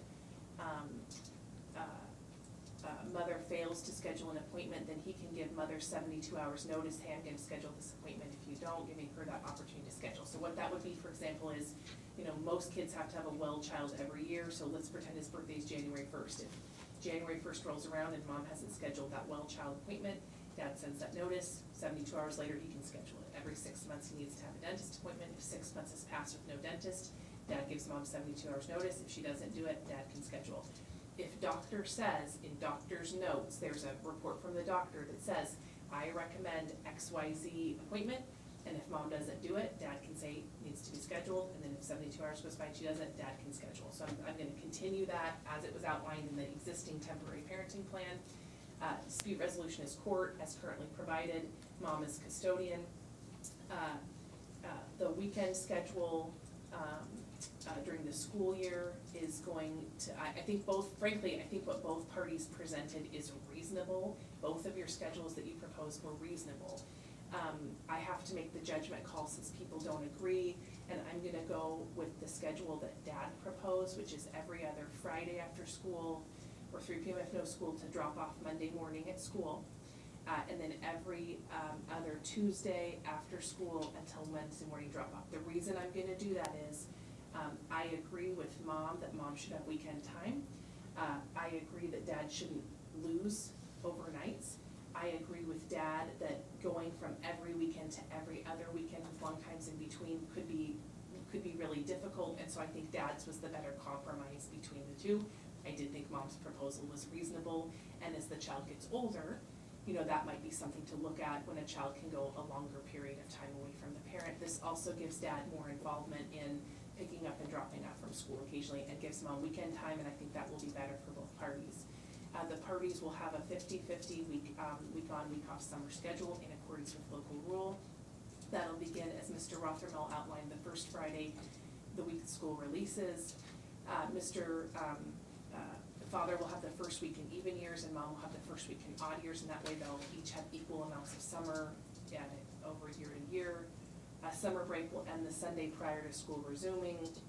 And so then the only difference there is dad wants to exchange 3 p.m. on Fridays, and mom wanted to exchange on Sundays. I understand the Fridays for dad, that would sort of be more consistent with their school year schedule. However, with holiday, travel, I just wondered whether the Sunday would make a little bit more sense. Does your client have a strong objection to not to exchanging on a Sunday, Mr. Rothermel? I believe it's just more consistent with the schedule overall and planning with the blended family in general. I mean, that was the proposal he came up with. There's no perfect one, ma'am. What's your thought on that one? I just thought for the summer schedule, just like a 6 p.m. Sunday to 6 p.m. on Sunday. Yeah. Kind of gives us the whole week and to do things on Sunday and allows us a full weekend. Yeah. I'm gonna grant that, so the 6 p.m. Sunday in the summer, and so then what we'll just do, Mr. Rothermel, is just edit your language slightly in your proposed parenting plan. Summer will begin, then the first Sunday, the school releases for summer break, and then exchanging, summer break will end the Sunday prior, just as you've laid it out there. Exchanges are occurring 6 p.m. Sundays, okay? Okay. Yep. So now's where I need some input from the parties, because I'm gonna be frank with you, every family does holidays really differently. It's really hard for a stranger to tell you what your holiday schedule should be, especially when you've got your blended family, he's got his blended family. That's pretty challenging. So, Mr. Rothermel, from your perspective, and then I'll hear from Ms. Dominique, what are can you kind of, I read the declarations, but frankly, it just wasn't really clear to me. What's really the difference in their proposals?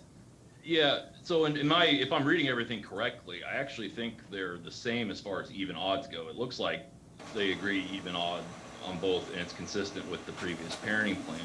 I think where the disagreement lies is the Thanksgiving request. Father's requesting the after-school, start time of after-school, whereas mother's requesting, I think, Thursday at 10 a.m., so in the middle of Thanksgiving. So it's the difference of basically that Wednesday versus Thursday.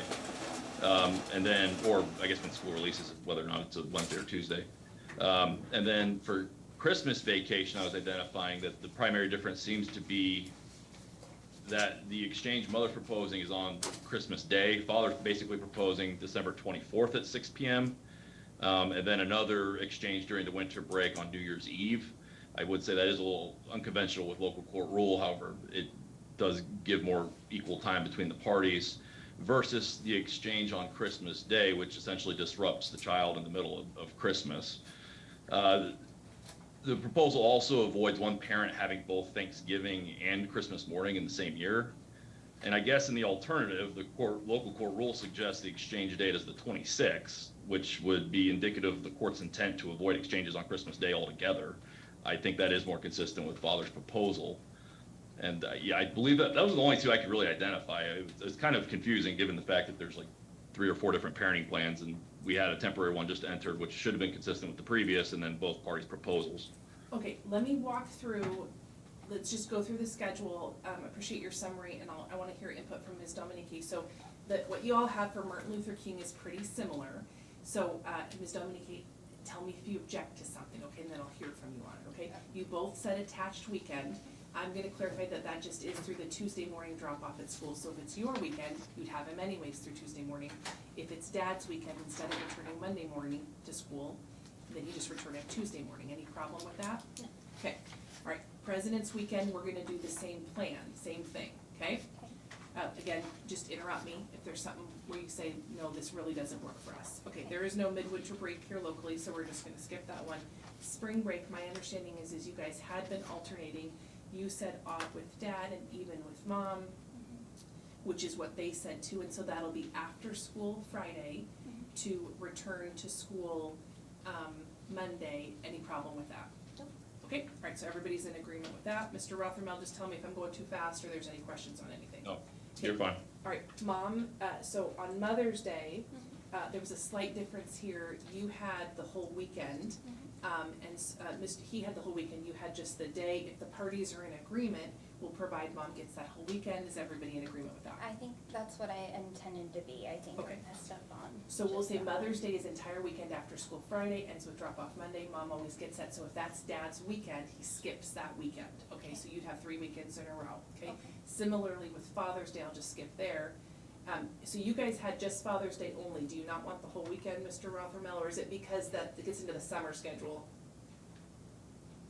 I'm looking at my proposed temporary parenting plan. I'm seeing the Father's Day as the full weekend, but I don't know if I have a different draft that was Yeah, filed. the one I have, I'm looking at what I think is your most recent from November 9th, and I'm looking at page, line 15, page 3.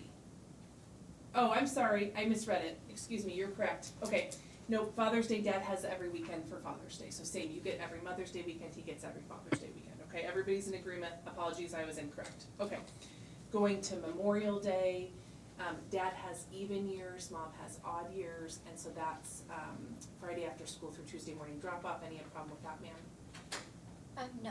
Okay. So we're gonna alternate. Alternate Memorial Day weekend. And Labor Day weekend. And right, so in 1 year, you'd have Memorial Day weekend the whole weekend, the next year you'd have Labor Day weekend the whole weekend. Some people just do regular schedule. The problem with that is I think then whoever, unless you guys switch weeks, Right. every year, I believe, Labor Day and Memorial Day are the same weekend in terms of Okay. alternating. So if you, I think there's two ways to handle it. One is every year you get one and he gets the other. The problem is that it kind of disrupts your weekend schedule. The other way to go is to start to flip the weekends every year. So one year you get both, the next year you get neither. Those are really the ways to do it. I think that Mr. Rothermel's proposal is consistent with local rule. I just note that there's another way to do it if the parties wanna, do that instead. Okay, 4th of July, this has, I think you guys had almost exactly the same, you were reversed on this one. So you had dad has odd years and mom has odd years. Who had 4th of July last year? He had, okay, so Mr. Rothermel, unless I hear differently from you or Mr. Galima, then mom will have 4th of July, in odd years as you've proposed, and dad will have even years, so I'll accept the one that you've done, because that would be, then you get it this year, ma'am. Okay? Okay, we've already talked about Labor Day, which is the opposite of Memorial Day. So now we're on to Thanksgiving and winter break. So this is where I need some input. So under your proposal, he would have Thanksgiving this year, which is, he put the opposite. So who had Thanksgiving last year? I did. You had it last year, okay. So do you want it in, odd years, is that correct? Yes, odd years. for Your Honor, our Thanksgiving. proposal does have odd years. Does it? Okay, and this is maybe why Yeah, my odd eyes years are with getting mother. crossed. Okay. Yeah, I'm sorry, folks, it's just, this is what's tricky when I'm looking at both of them. Okay, apologies, mom has odd years, so that's gonna begin Wednesday, or it's gonna begin after school, the day is out for the break and ends with the Monday morning drop-off. Mom has odd years, dad has even years. Are we not able to do a Thursday morning drop-off at 10? And what's the For reason for that? Thanksgiving. It's just the way that we've always done it. It kind of lines up with his biological sister because she's not at our house at all times. Like Right. his siblings over there, are there all the time. Yeah. So when The- she leaves, it's kind of just a little bit, but Okay. I was just hoping to do the Thursday morning. The to only keep- thing about that is that means that then, you can't travel for Thanksgiving really, because unless you're going somewhere like Seattle or Portland or something, you can't go anywhere because you gotta exchange Thanksgiving Day. Okay. So that's what I just wanna check on, so. Okay, so would it be an after school Yeah, on so it'd that be, generally, Wednesday? I think school gets out Tuesday, is that right? Usually there's no school Wednesday, sometimes there's school I Wednesday. believe he has school this Wednesday, but I'm not 100% on that. I thought he had school till Wednesday. I can't remember, and I think it's done differently. Wait, what district is he in? Vancouver School District. Oh, no, Battleground, excuse me. Battleground School District, Battleground School District. I think sometimes they've gotten off Wednesday, Thursday, Friday, and then other times districts have done it differently. Let's just for fun, let's just see what it looks Okay. like this year.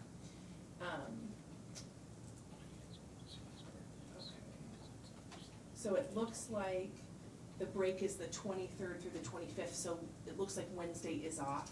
So if Okay. they get Wednesday off, it would be pick up from school Tuesday to return to school Monday. You'd have it 1 year, he'd have it 1 year. Is this important to you that you do something a little bit different than that? Yes, just because our son's birthday is the 23rd before Thanksgiving. Gotcha. So Okay. we've kind of So you'd like always- to exchange on Wednesday instead of Tuesday, is that right? Yeah. if we Okay. could do that. Mr. Rothermel, is your client open to that? Mr. We have Goldman? children's birthday listed there specifically. Right, but it's not always gonna be on his birthday, and we'll get to the birthday, but Mr. Glima, are you willing to do a Wednesday exchange instead of a Thursday exchange? Mr. Glima, you can chime in at this point. If he's, Okay. Yeah, I'm here, Your Honor. Okay, are you willing to do a Wednesday exchange? Instead of the Thursday? Right, Correct, yeah, I'd rather do a Wednesday, which would give each parent more time with the child. or instead of a Tuesday, yeah, so we could do, the issue is, of course, with travel plans and work plans and everything, so you guys could do, Wednesday at noon or 3 or 6 p.m. I don't know how much y'all travel for Thanksgiving. What time are you requesting to exchange on Wednesday?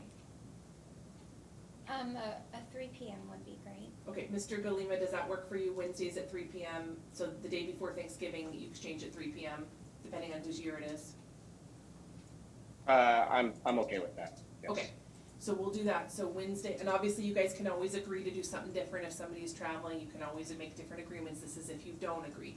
So for Thanksgiving break, it's going to begin 3 p.m. Wednesday, and then end with Monday morning drop off at school. Odd years with mom, even years with dad. Okay. Hopefully we're almost to the end here. We're to winter break. Okay, so I just need to understand if this is consistent with each other. So, excuse me.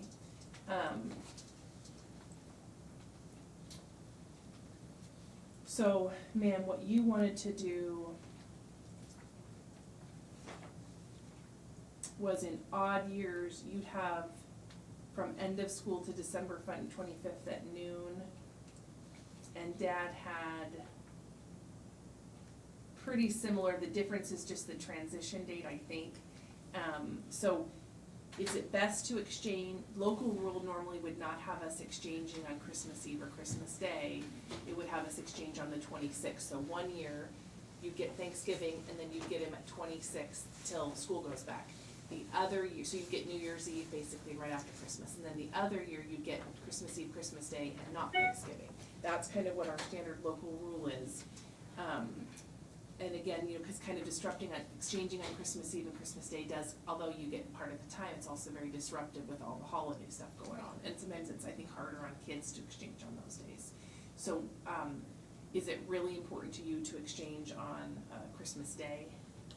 Yes, just because the plan that we originally did was to make sure that Charlie, which is Avery's sister, Yeah. and her had the same time with Okay. the current parenting plan.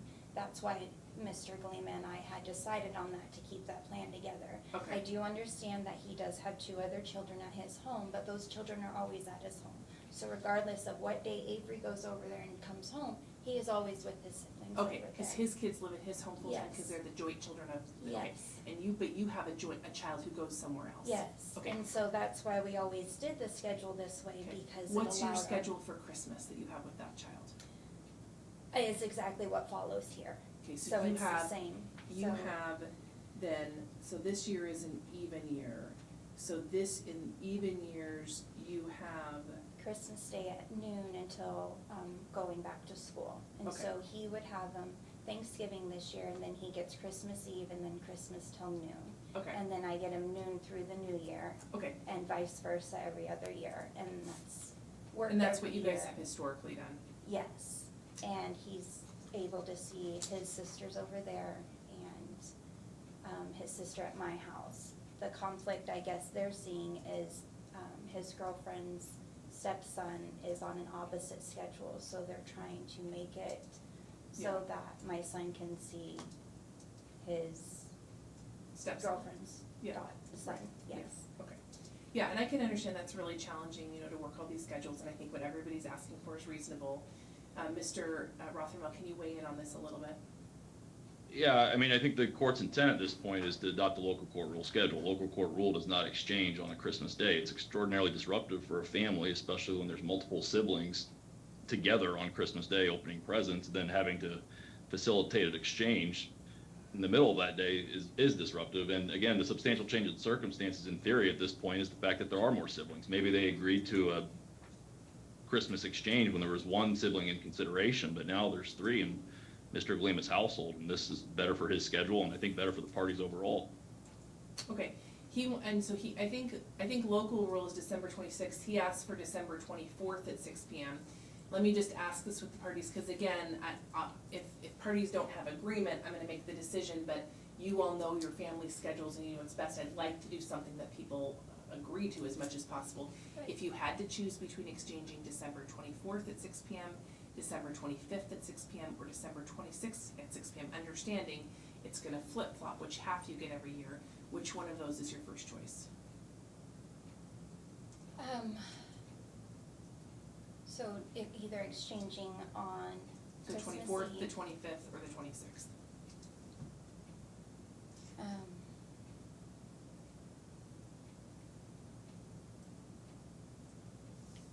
it, I mean, I would rather do the exchange than, oh man, on the, to be honest, the 25th, because that allows a parent to have Right. Christmas So Eve what I'm, and New Year's. and that's kind of what I'm thinking too, but I wanna hear from Mr. Galima.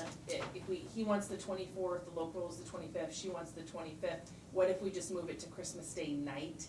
That is a little bit better of a time to exchange. So would Mr. Galima be, would he agree with that the exchange would be December 25th at 6 p.m.? Mr. Galima? Mr. Galima. Yeah, I think also my struggle with this is I want to keep whoever has Thanksgiving Day, kind of go back and forth, Thanksgiving Day or Christmas Day. Again, with family, to exchange on Christmas Day, it does get a little bit hard. We have plans going that day.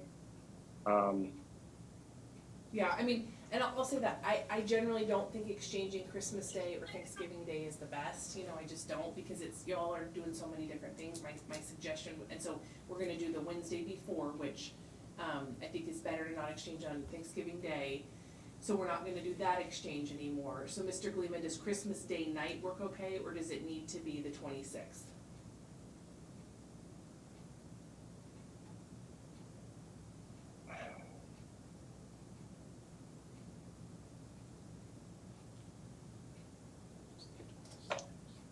Think about this for a second. You have how many other children in your home? Just one. Just one, and you guys have her, so tell me again what your Christmas schedule is? It is, this year, it is gonna be December 25th through the new year, going back to school. Okay, Next so I think year you it guys says- agree on the odd even is in the prime, you want the even second half of break, which is what he,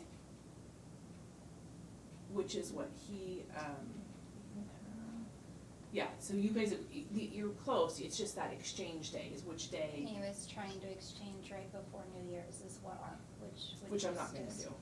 Yeah, I'm gonna just split it in half, so so Mr. Galima, we can, exchange I think either the night of the 25th or sometime on the 26th. What would you like to do, sir? I'm also looking at what would benefit his stepbrother as well, keeping them all together, the girls and his brother. So this year, When do you have your stepson? we have him every other week, with drop off and pick up from school on Fridays. What about for Christmas though, specifically? I believe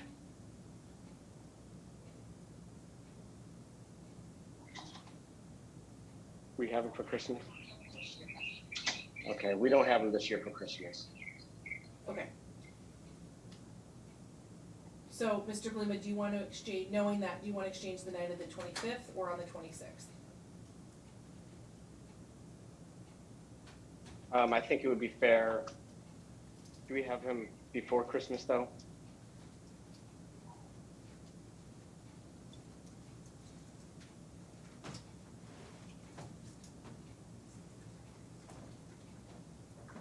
So after would be more fair.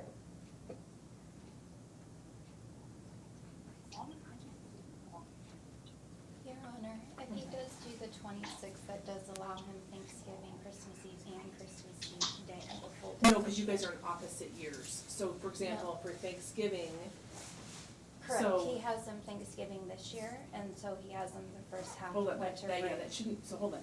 Thanksgiving is odd years with mom, even years with dad. Yeah, we're gonna have to address that, because one parent is gonna have Thanksgiving in one year, and one parent is gonna have, so, I mean, folks, this is why I kinda wanna spend some time on this, because y'all have, you know, the different schedules.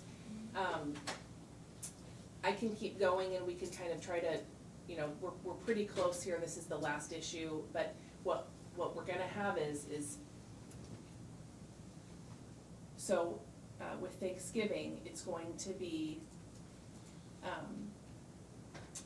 dad has even years the break, so mom is gonna have even years, Christmas Eve and Christmas Day, unless, correct, because, and that's when you have your child, right? You have your child on Christmas Day, your other child? Yes, Right. in even So then years, I would that have would her align there, through- and so yeah. what I think and that might actually work better for Mr. Galima, cause I'm hearing he doesn't have Christmas this year, which means he'll have it next year, so this may all work out just fine. What I think the parties need to do is either write down for each other, or for me, a calendar that's kind of like, when do we have these kids? And then we can do our best to try to, get if you have your whole family together, at least some part of it, and he does for his family. That's my goal, is to make it fair for everybody. What I'm kind of hearing, if I interpreted this correctly, is we'll do and I kind of want an input from Mr. Galima on this, but either the night of the 25th or that sometime on the 26th we'll exchange, and that would work out well for Mr. Galima, because then he'd have his stepson and Avery and all the kids together on his year if he doesn't have Christmas this year, so I think that would work out fine. Would like input from Mr. Galima on whether he'd rather do exchanges on the 25th or the 26th. I think it's fair to do on the 26th, Your Honor. Okay, all right, so then, again, this year dad has Thanksgiving, and this year mom has Christmas. And so mom will have from release of break until December 26th, really whatever time, 12 p.m., 3 p.m., or 6 p.m., and that way, ma'am, you're gonna have all your two kids together for Christmas. It's 2022, so I have odd years, even years with parent.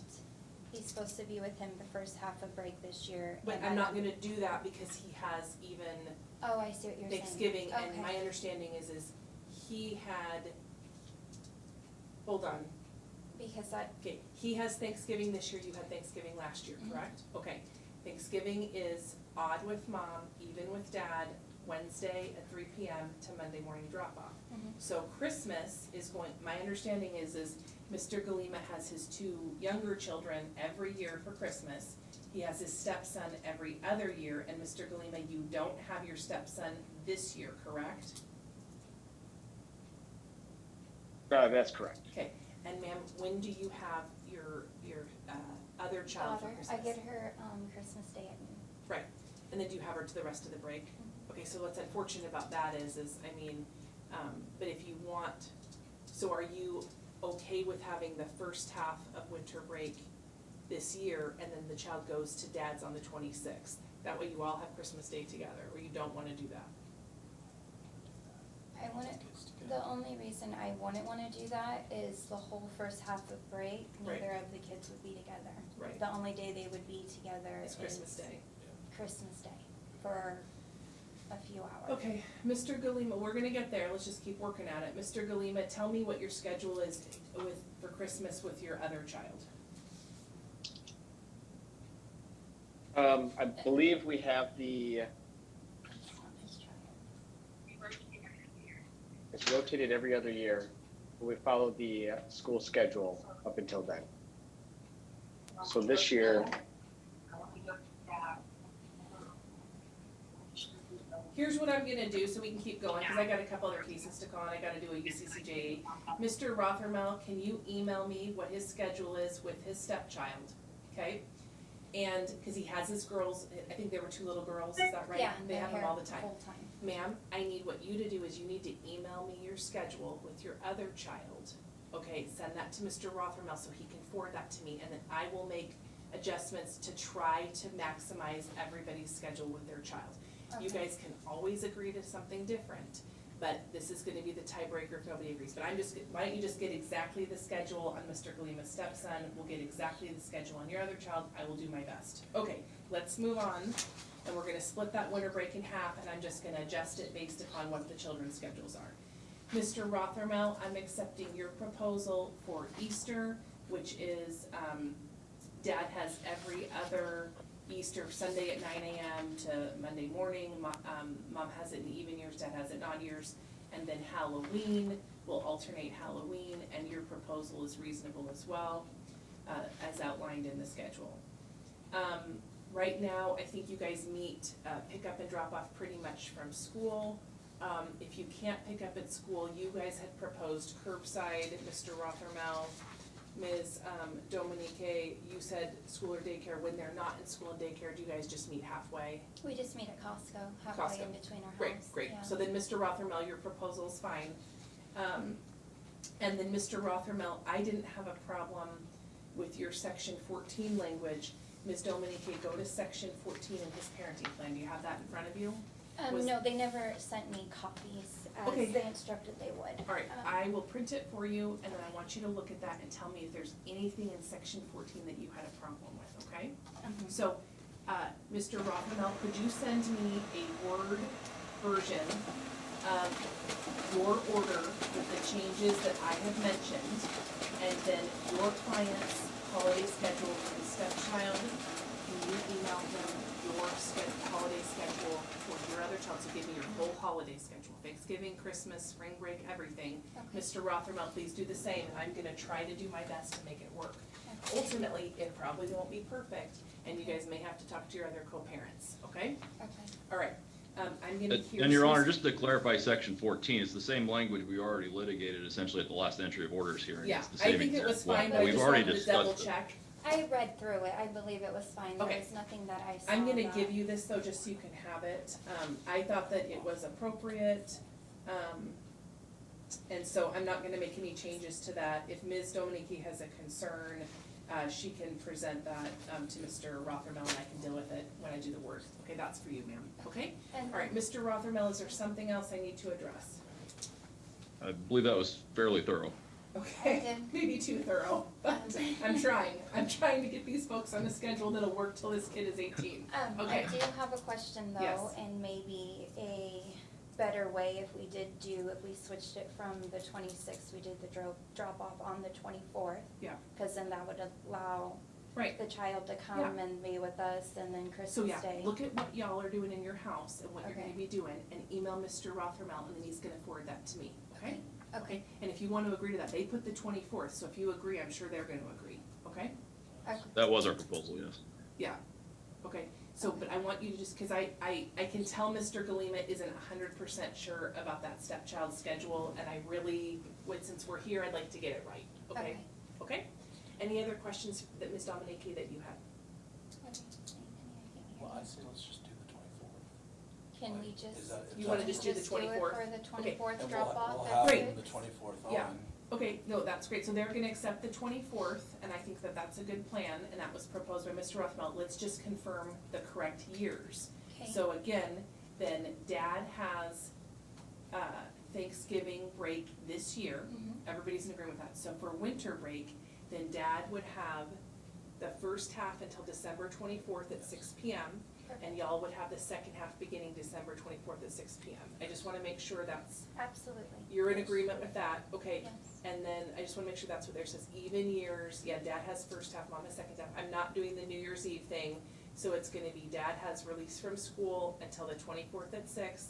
Mom has December 24th at 6 p.m. to return to school, and then you flip flop, so in odd years, you have that first half till December 24th at 6, and then you both get a little bit of a holiday. That's perfect, cause we You're happy do with go that? to Great. Park City and travel. and Was there stuff, some so- other holiday that you heard that does not work with your child's schedule?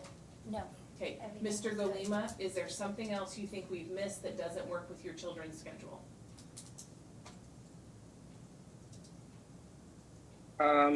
I just wanna, go over and review the 4th of July again. Yeah, What we agreed on. I think I accepted your proposal, so let's, if there's a problem, so 4th of July is Dad has even years, Mom has odd years, so it begins at 9 a.m. on July 3rd and ends at 6 p.m. on July 5th, so that interrupts the week on, week off schedule. So if it's your normal week with your child, you just get it. If it's the other parent's 4th of July, but it's your week, part of that week is given up to the other parent. Correct. And then, as far as birthdays, And then I accepted your proposal on the birthdays. I didn't hear an objection from her that says, hold on, let me find What it. was Oh, the birthday? child's birthday, even years with Dad, odd years with Mom, and that works out well because Dad gets even, Thanksgivings. So I think that that is a good fit. Okay. Okay. And is it on the child's birthday, or I Yeah. guess, Well, yeah, it's on the Right, transfer. so this year, since the birthday is the 23rd, then Dad will get the birthday, so that doesn't have a time, Mr. Rothermel. But obviously, some years there's gonna be school, some years it'll probably be Thanksgiving, so maybe just say 9 AM to, I mean, it's hard if there's school, you know, but maybe just say, 9 AM or after school would work. yeah, right. Okay? All right, and then Ms. Dominique, I'm gonna, if you see something else, look at it real carefully. Okay. Email Mr. Rothermel. Mr. Rothermel, I think we're gonna need to do another entry of orders hearing, but if you wanna make those changes and send it to Ms. Dominique, and if she signs off on it, I could set this out a little bit to see if y'all get an agreed order there. No, that'd be fine. I guess my only other concern is Ms. Dominique's indicating to the court she's not receiving information that she's clearly responding to. So I guess I want to make sure I'm setting it to a proper email, or It again, is that being it's sent to my being email, but I received. request from your secretary it to be sent through paper, and she said she sent it off, but the only thing I received was Mr. Galima's second declaration that was filed on the 14th. Okay. So I didn't receive any paperwork, and it's just easier getting the physical paperwork. You want it to be mailed to you? Yes, please. Okay, all right, Mr. Rothermel, can you just mail her the? Absolutely.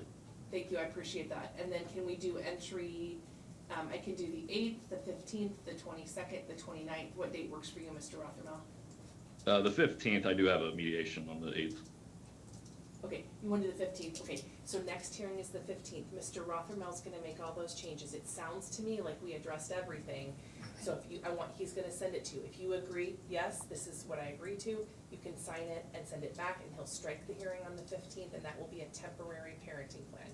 You guys can agree to make it a final order at any time, or you can set it for trial to make it a final order. At some point, it needs to become a final order, okay? Okay. If you don't agree, then we'll have a hearing on the 15th, and I will enter the order, and it should be a much quicker hearing, because there shouldn't be much to argue about, because I think we've handled it today. Correct. Okay? I Anything- did have yep. one more question. Yep. Are we waiting to have this new schedule start? No, it should then? start now. Okay, Yes. and so with that happening, is there a way that it could start then this weekend? So Yeah. that my son is with his sister and then vice versa? Yeah, so you want it to be, is this weekend your normal weekend? With my daughter, yes. But is it your normal weekend with your, with? I haven't had We haven't weekends had with. weekends. Oh, that's right, okay. Yeah, so, And Thanksgiving would be. So And that does makes sense, given the fact that Christmas, or not, excuse me, Thanksgiving's coming up. correct, so it'll start, yeah, so it'll start this weekend. So for example, a child will be with mom until next Tuesday, because dad, I think, has Tuesdays. So Mr. Rothermel, by my calculation, dad has Tuesday overnights, and he has the Wednesday for the birthday and the Thanksgiving, so I think he's gonna get the child Tuesday through return to school Monday morning, by my calculation. I think so, depending upon when the birthday actually is. I don't know if that was the 22nd or 23rd. When's the His birthday? birthday's the 23rd. Birthday's the 23rd, so I think dad has Tuesday overnight. It'll be 9 AM on the 23rd. Yeah, so dad will get him after school Tuesday, and he'll keep him through return to school Monday, and then,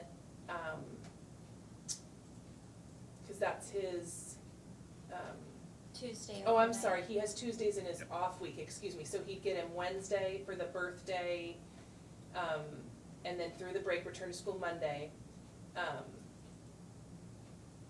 And then I think he'd have him, Tuesday overnight, and then it would be mom's weekend.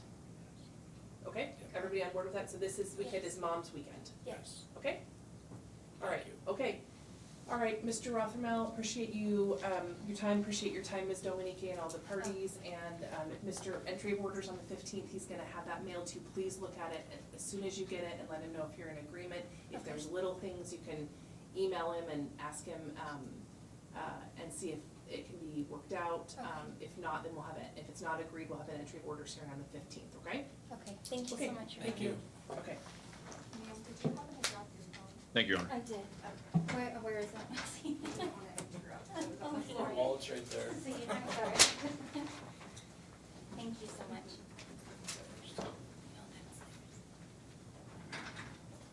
Okay. Let's go on to the Murison case. We have Mr. Roberts and we have Ms. Murison here in the courtroom. We're here on number 8. Okay. Good afternoon. Good afternoon. Good afternoon.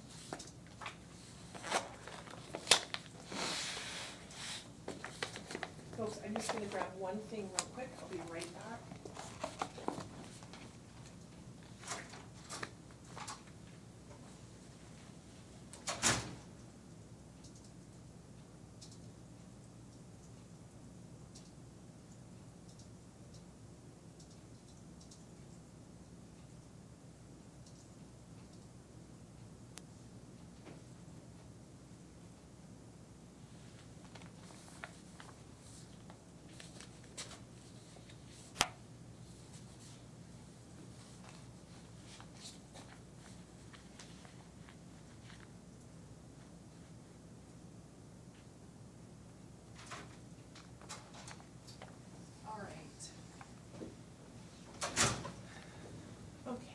folks. Again, this is number 8 on the docket. We've got Mr. Roberts here on behalf of Mr. Murison. We've got Ms. Murison here appearing in court. Just to confirm, is Mr. Murison present on the Zoom call? He is. Oh, I see him. Oh, yeah, he's present as well. Okay. Okay, we discussed some of this at that previous hearing. The parties have a final parenting plan from 2022 in the summertime. It provides for a phased up schedule. Ms. Murison has filed a petition to modify and a motion for adequate cause, and we're cited in today on those items. She also filed a motion for a contempt hearing alleging that father has not agreed to phase up to phase 2, and she believes that she is in phase 2. We had a hearing on November 3rd. Mr. Roberts requested a set over. The parties agreed. The petitioner was now in phase 2, and so I sent it over for today, and I saw the additional materials that were filed. I just want to make sure everybody got, there were declarations of a Gabriel Deneau. Your Honor, in regards to his declarations, Yeah. they were all filed after the deadline. I asked that they all be set aside. He Okay. should have had everything filed last week, and they didn't file it, not giving me adequate Okay. time. All right, so you feel you didn't have enough time? Yeah, I'm asking for a default. Okay, I'm not gonna grant a Like- default. The remedy could be that we could set it over, to allow you more time. I did see that you, there were materials filed. So if you would like to respond to those, cause I agree with you, I don't think those were timely filed. No, they should be null and void. But If I can, the issue if for I the can court- explain, Your Honor. Yeah, but the issue I'm for sorry. the court is, ma'am, that, and that's why at the beginning I asked if anyone wants to strike or a set over of the hearing, so I would But I encourage you. don't feel that we should, because they Yeah. didn't get it in on a timely manner. Yeah. I did what I was supposed to do. Right. I totally understand you, So but I often it give a should be little bit of a default. leeway to parties if they don't repeatedly do it. I can hear from Mr. Roberts what the reason is that when we're talking about a modification of a parenting plan, it's really important that the court hears from both sides. And so I am willing to, But grant you an what opportunity. he brought Please stop forward was interrupting. from the. Please stop interrupting me, okay? I know you're frustrated, but I wanna validate what you're saying. They were late, I'm gonna hear from Mr. Roberts what the issue is. They shouldn't be late, you need to have enough time. But I'll tell you, generally, what the court is gonna do is award attorney's fees, or the court is gonna grant a set over on a first time. If it repeatedly happens, then the court might be inclined to say, I'm gonna strike those materials. Mr. Roberts, do you wanna let me know what the reason is the materials were late? I do. As the court's aware from another hearing or two, I've had an ongoing family issue that has significantly impacted the last multiple weeks of work. It's now resolved, so there should be no issues going forward. I informed Ms. Murison of this and sent her a follow-up email asking her if she got it and if she had a response. I said, the materials are late. If you would like additional time, because this is due to a family emergency that's impacted my work significantly, please let me know, because I do not want you to have to show up to court and sit there and take time off work on Thursday. She did not respond. I followed up and I asked her if there was I followed up in some capacity. I don't have in my mind's eye the exact email. She did not respond. So that's all I really can So we're back at say. square one, which is, ma'am, I agree with you, they were late, he's presented a good cause reason. So, what you can do is you can, ask for the right to have more time to reply. I don't think there's anything time sensitive in this, cause you're now in phase 2. Did you get your weekend last weekend? I did. Can we just do this all here today? Yeah, if you're ready to proceed, we can, I just wanna Yeah, make sure you have 'cause- the right to ask for it to be set over to do more responses. No, I don't feel I Okay. need to respond Alright, to. let's start then, let's take the contempt first. So this is your contempt on October 18th, and you said he failed to bring you the child to exchange, and you missed, I wanna just confirm, how, the motion says the 15th and the 16th. How much, are those the only days you missed, or are there other days that were missed There as was well? other days missed as well. He missed, I don't have it in front of me, but I believe the 30th, Okay, Saturday. okay, so you think there were 2 weekends missed, There is that was. right? Okay. All right, and that's because phase 1 was 90 days, and so that would be, It ended on October 9th. okay, yeah, or thereabouts, and then, so you believe that you missed then the weekend of, the 15th, and then the 29th and the 30th, correct? Okay, and I think you had some partial visitation, just not the overnights, is that right?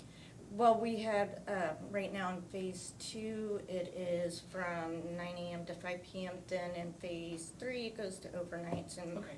my concern is that he's, So you, apologies, you had the weekend, but it just was supervised, is that correct? no. Okay. I mean, when I say this. He withheld the child. So he didn't let you see the child at all, Yeah. even supervised? Okay, all right. And so what you're asking the court is to hold him in contempt and grant you the makeup time, is that correct? And then Yes, assess and- the civil penalty? Yes, and this is what I gave them. Okay. May I? Is it the same thing you filed with the court? It's the, Is it the proposed order? it's contempt hearing order? Yep, I've got that. Okay. Okay. Okay, because I just wanna confirm again that I make sure I understand. Yeah. So you, rather than allowing you those weekends to have the supervised visitation, he didn't let you see. It wasn't supposed to be supervised. I Well, don't know. phase 1 has supervised visitation.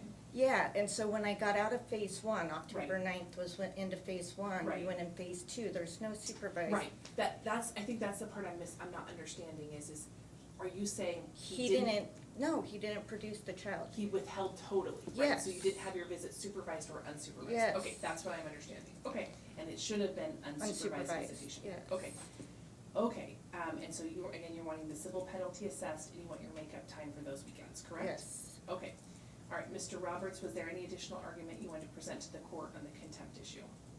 I want to clarify the contempt issue.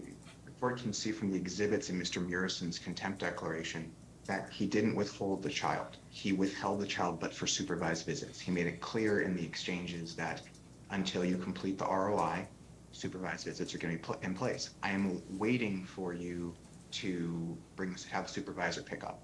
That was a conversation the first weekend. Ms. Murison, knowing this was Mr. Murison's position, failed to provide the ROI. And then the second weekend came around, she didn't have a supervisor knowing exactly what was going to happen. Mr. Murison did not produce the child on the first of the 2 second weekend days because an ROI had not been signed. As Mr. Murison included in his exhibits in his contempt response, he did provide 16 hours after the ROI was done. On the first day after the visit, he then produced the child for phase 2 on the second day. So there's 3 days in question according to Mr. Murison. He obviously denies the contempt across the board, but if we are getting into that area, what's on the table is 3 days. There's correspondence in the Our Family Wizard. He sent an email to me saying that I just received this information. Now I believe phase 2 exists. We included that showing his present state of mind, what was happening.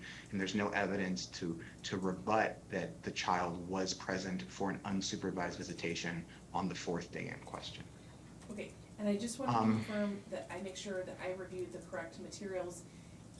Can you, because I saw the Lifeline report that was filed back in October 17th, that shows a signature of October 17th. There was also one that I filed to Mr. Roberts because that's what you do when he has representation. The attorney gets it, and I did it in July and August. Yes, and I saw that. I want to confirm which document you're talking about with the attachments, Mr. Roberts. What's the name of that document?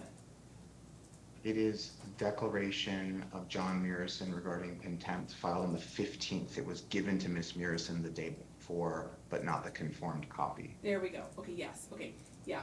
Okay. I'm looking at Okay, exhibits. Thank you. I just wanted to Sorry, go confirm. ahead. Okay, yeah, I saw that. Okay, and so,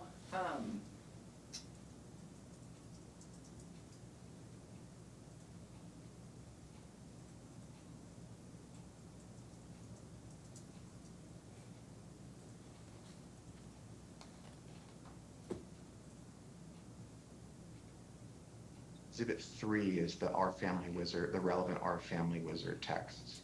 And or I messages, also excuse me. submitted them as well, where I stated that I did give that to the attorney. I gave him photos, which are also in the Our Family Wizard with the ROIs. I was in compliance. I've done everything I've needed to. Yeah, and I think that that's true. I think that there's an issue about that I'm trying to suss out about when were the ROIs done, were they properly done? And that's what I'm trying to determine. Mr. Roberts, when did your office receive the initial ROI that she signed with release to your office? I don't remember the date, but we did get an ROI it was either in June or July, July or August. Okay. We received the ROI, and I asked the provider to have her sign it in my client's name specifically because my client asked that, and that was in conformity with final orders. And there was subsequent non-action based on that. Okay, and so I saw the release that was signed to Mr. Roberts that's from July 12th. And so is this just a communication issue where you feel like I signed it to his attorney and that should be more than sufficient? And he was saying, no, it also has to be to me. Is that really what this is? It really is. Okay. And, Okay. and just if I can, sorry. Oh, so my client wanted to review everything, and So I here's told my him, position on this. The final order could be interpreted different ways. It says the petitioner shall sign a waiver of release of information to allow for treatment provider to provide copies of any records to the respondent and the court, which must be signed within 14 days of this order. She clearly signed it for Mr. Roberts' office, which could be considered to be the respondent because he represents. So I can understand her position where she says she did it, and then she went out and she did sign the one for the 17th. I can understand Mr. Marison's position where he says, I want one directly to me. You know, at this point, she has complied with all of those things, and she's done that. The issue is whether I find that Mr. Marison is in bad faith or not. Again, what I think is a little bit confusing to the court is, it's clear that she did one in July. She also did one, it looks like October 17th. So what was the reason for the issue with the visitation the last weekend of October? That's what's not clear to me, Mr. Roberts. she didn't provide it to him until the 29th. That's why we included the email that he sent to me saying, I just received this, and now we're in phase 2. Okay. There's no proof of service without, Anything yes, else that's There the is issue. proof of service, you have that in the documents, it's even put on there that the sheriff served it on October 19th. Now, I do want to bring up, I have a no contact order on him, he has one on me, and this is why I'm not releasing anything directly to his name. He does not need anything of mine. That violates the no contact order. His attorney is his representation, his attorney needs to get it and give it to him. And his attorney even had conversations with the RI person telling her to tell me to change it. He had it, Okay. he could have given it. So here's my position on this is, I don't find that Mr. Merson's efforts were in bad faith, but I do find that you're entitled to some makeup time, because I find that you did sign the release, the 12th, and so I find that you should have phased up effective, within that 90 days, which would be approximately October 11th. I think that's the date you calculated, right, Ms. Merson? October 9th. October 9th. Okay, Ms., do you agree that the 90 days would be October 9th, Mr. Roberts?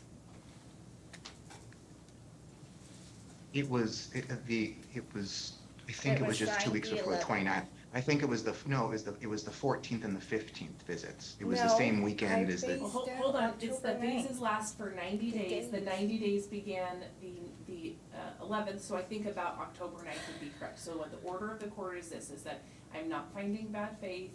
I'm finding that she was in compliance, and so phase 2 should have began October 9th. The issue is really how to give makeup time, because the only difference is the supervision. There's no supervision. No, I mean, you were allowed the same hours, it was just whether or not you had supervision, and so I'm gonna do makeup time, so the next phase is in 90 days, so I'm just trying to figure out how to give you the makeup time, okay? Oh, I had put it in the dates. Okay, let me take a look at that. All right, so Mr. Roberts, let's look at some makeup time for her. So I'm gonna give her,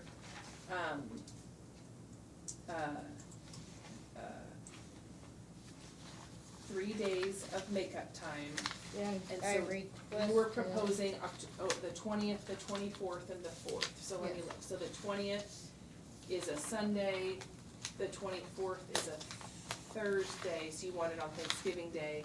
And then the 4th is A Sunday. is a Sunday. Okay, so Mr. Roberts, do you want to confirm with your client? So I think that what she'd be doing is, because, confirm with me, ma'am, is this weekend your weekend? This is his weekend, weekend. and that's why I asked for the Okay, Sunday. so basically you wanna do the Sunday on his weekend, then the following weekend is yours, and you wanna do another, okay, so you wanna do it on his weekends, those Sundays, okay. Mr. Roberts, is that reasonable to do them on the Sundays, during his weekends to do the makeup time? We would prefer it to be a full weekend so that she can just have a makeup weekend and he doesn't have his time interrupted. Okay, So yeah, he would she's prefer saying one she full works weekend and and then. she's on those weekends, you work Yep, on those weekends, I so she's work. not able to do that. So we can do it over Thanksgiving break, Christmas break, or on his weekends, I'm open to his suggestion as to when he wants to do it, but I'd like to get it just nailed down. All right, I'm asking him for his thoughts, and if the court's open to Yeah, him just Mr. chiming in, Mursaw, I'm do you just wanna gonna be a just messenger. unmute, please?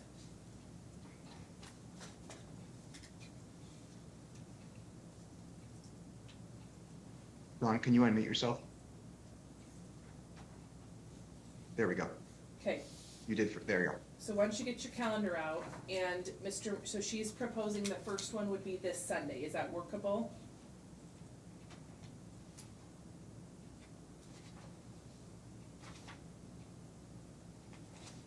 Mr. Murasan, are you available, sir?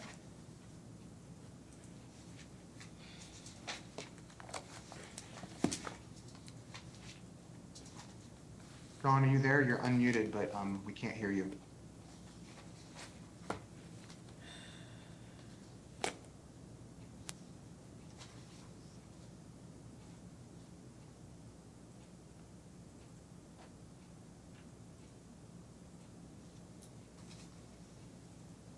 What's going on? I would send him a message to, I'm working on to this see if order there's a while technical we can issue. try to get him on. I also put in Okay. police, He said he's trying right now. in the order. I did send him an itemized list. He didn't respond. He hasn't responded to me, so I just put it there.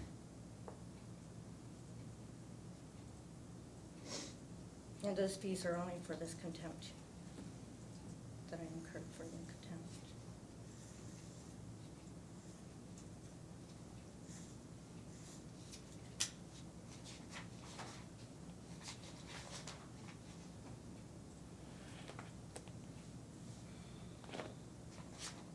Mr. Murasan, can you hear the court?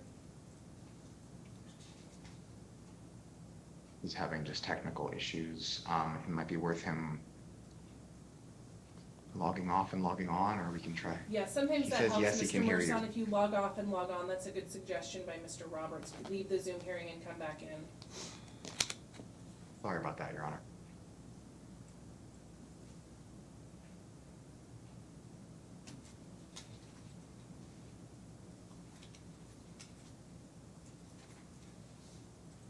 And forgive me, I did the best I can on these.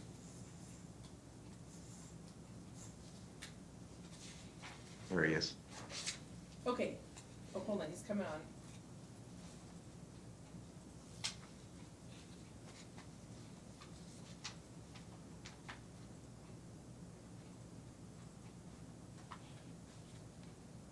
Okay, oh, Hello, can you hear me? yep, I can hear you. There you Okay, go. sir, we're gonna schedule her makeup time. The first date she'd like to do is this Yes. Sunday, the 20th. Does that work for you? Your Honor, if she wants to take this full weekend, I'll be happy, for that. Yeah, she can't, she works you know, on Saturdays, so can this Sunday work? Sure. Okay.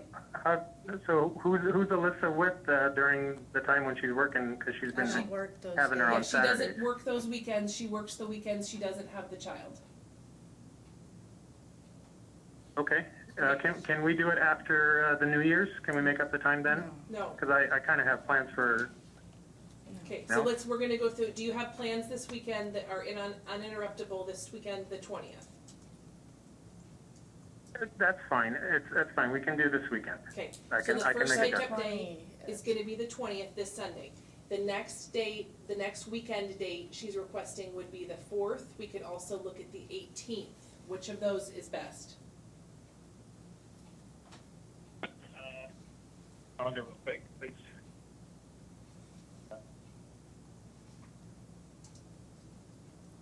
also would like Thursday the 24th.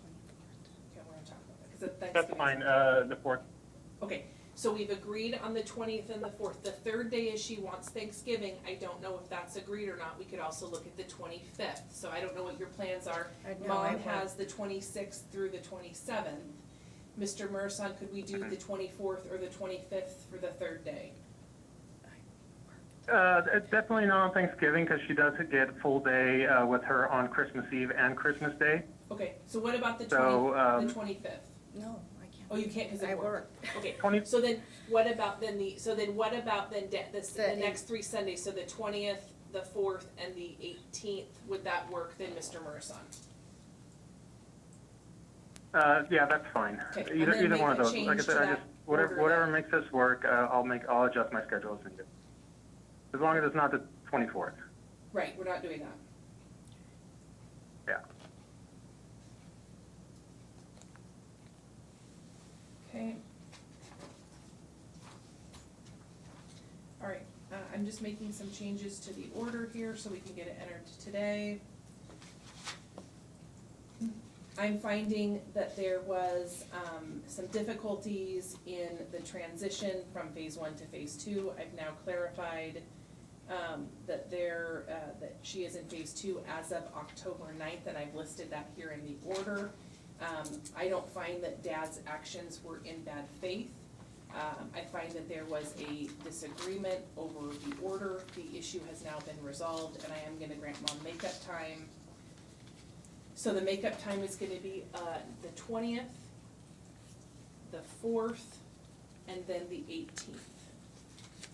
And the fees? I'm not awarding any fees or costs. If there are continued contempts or violations, and if I find bad faith, the court will consider that issue. And let me just finish this order here. Okay.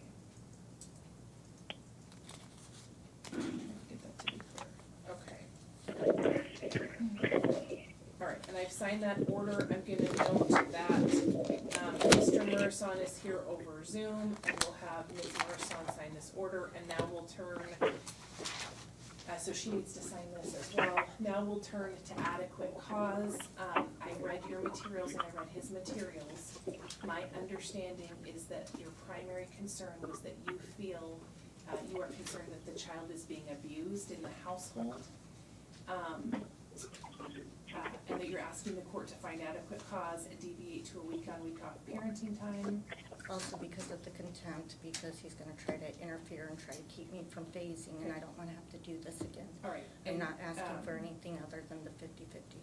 Okay. And so again, you have concerns that he's gonna interfere with the visits or alienate. Since I clarified that the last hearing that you were on phase 2 had the visits gone forward as they're supposed to.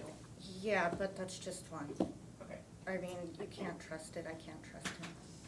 Okay. Okay, is there any other, okay. I do have. Have you called Child Protective I Services? did, and so did the supervisor. I mean, he submitted photos with open containers right in front of the child, laying on the ground where she could reach and get them. The other photos he submitted is of adults at a kid's birthday party, and they're leaving at 12:34 at a kid's birthday party. This was photos of him having a good night, not of a kid. And it doesn't address the fact, any of the facts, where is she coming, where are these bruises coming from? Why is she saying this? And it was reported by a visitation supervisor. His excuse is, oh, she's mad at me. I mean, Okay. I don't think someone's gonna risk a license over that. So what's the status of the Child Protective Services investigation? I don't know, I just reported it. They said they take the report. Okay, and how long ago was that? Oh, I don't remember, right up at, like, when you told me to? So a couple weeks ago? Yeah, Okay. and then she reported it, apparently, I guess The supervisor reported it? and I didn't ask about it. Okay, all right, Mr. Roberts, has your client or you been contacted about Child Protective Services? My client informs me he was contacted on, I believe, Monday for an interview that is tomorrow. We don't know what it's about. It might be about something from this past weekend for all we know. You know, as the court's aware from reading our materials, this is one of multiple accusations previously have gone nowhere, and that's what the expectation is here as well. But the thing is I wasn't the one who started that this time, and so they're saying that this was me. It was somebody else reporting it, a court-mandated reporter. So, I mean, I'm not out here to get them. I had hesitation to call them when you asked me at the last court hearing because of this. And then I felt, well, if she did it, it should have been adequate, but because you said I did it, I do. I don't want anything to do with him. Nothing. But I will protect my child. I do think there's neglect. I do think that there's some maltreatment going on. But this is stuff coming from a little girl's mouth that's in front of others, and her reactions. This isn't me, and then as you could see in there, when she does say it, I don't focus on it. I Right. move to Yeah, something yeah, else. Right, which is the right way to handle that, and just, you know, thank you for showing me your owie, you know, I love you, Yeah. you know, okay. Okay, so, here, anything else that you want to tell me, Ms. Marson? A lot of his stuff that he submitted was already brought up in trial. One of his witnesses, he put in the parenting plan not to be around the child, and yet he's inviting her to the birthday party, which is odd. It's hearsay. It wasn't credible during the trial. It's not credible now, but this was also taken care of in the trial. I'm only bringing up stuff after the trial. I've submitted all my UAs. I'm on twice a week now, hence him saying he's not getting them. No, it's now I'm on the program where every 2 weeks I test once. I have plans to finish it. I already paid for it. Which is great, and I want to commend you on the commitment to sobriety. Even if we and go to working. 50-50, I still plan on finishing it. Before we do leave here, how am I supposed to get this to him? Because I did it through the wizard when it wasn't the attorney, and I was doing it to the attorney. I am not going to send things directly to Mr. Murison. I'm sorry, but there's a no contact order for a reason. Right. The wizard, you guys have access to the wizard, I would feel better with. Okay, Mr. Rhodes, why don't you address that issue about her providing information to him? So I've never seen a no contact order be violated when there's an ROI that the treatment provider provide records directly. That doesn't make any sense to me. It's my. And we submitted in one of our exhibits that in the testing agreement, even to this day, she's only releasing the tests to herself, then to provide. The whole point of Judge Fairgreaves' ruling was that she is not to be an intermediary, but she is again choosing to be an intermediary. There's no contact order What is violation it you think you're gonna have because to send of him the directly? release. What is it? Actually, I don't have to send you guys anything. The Right. judge said that there was no Right. review.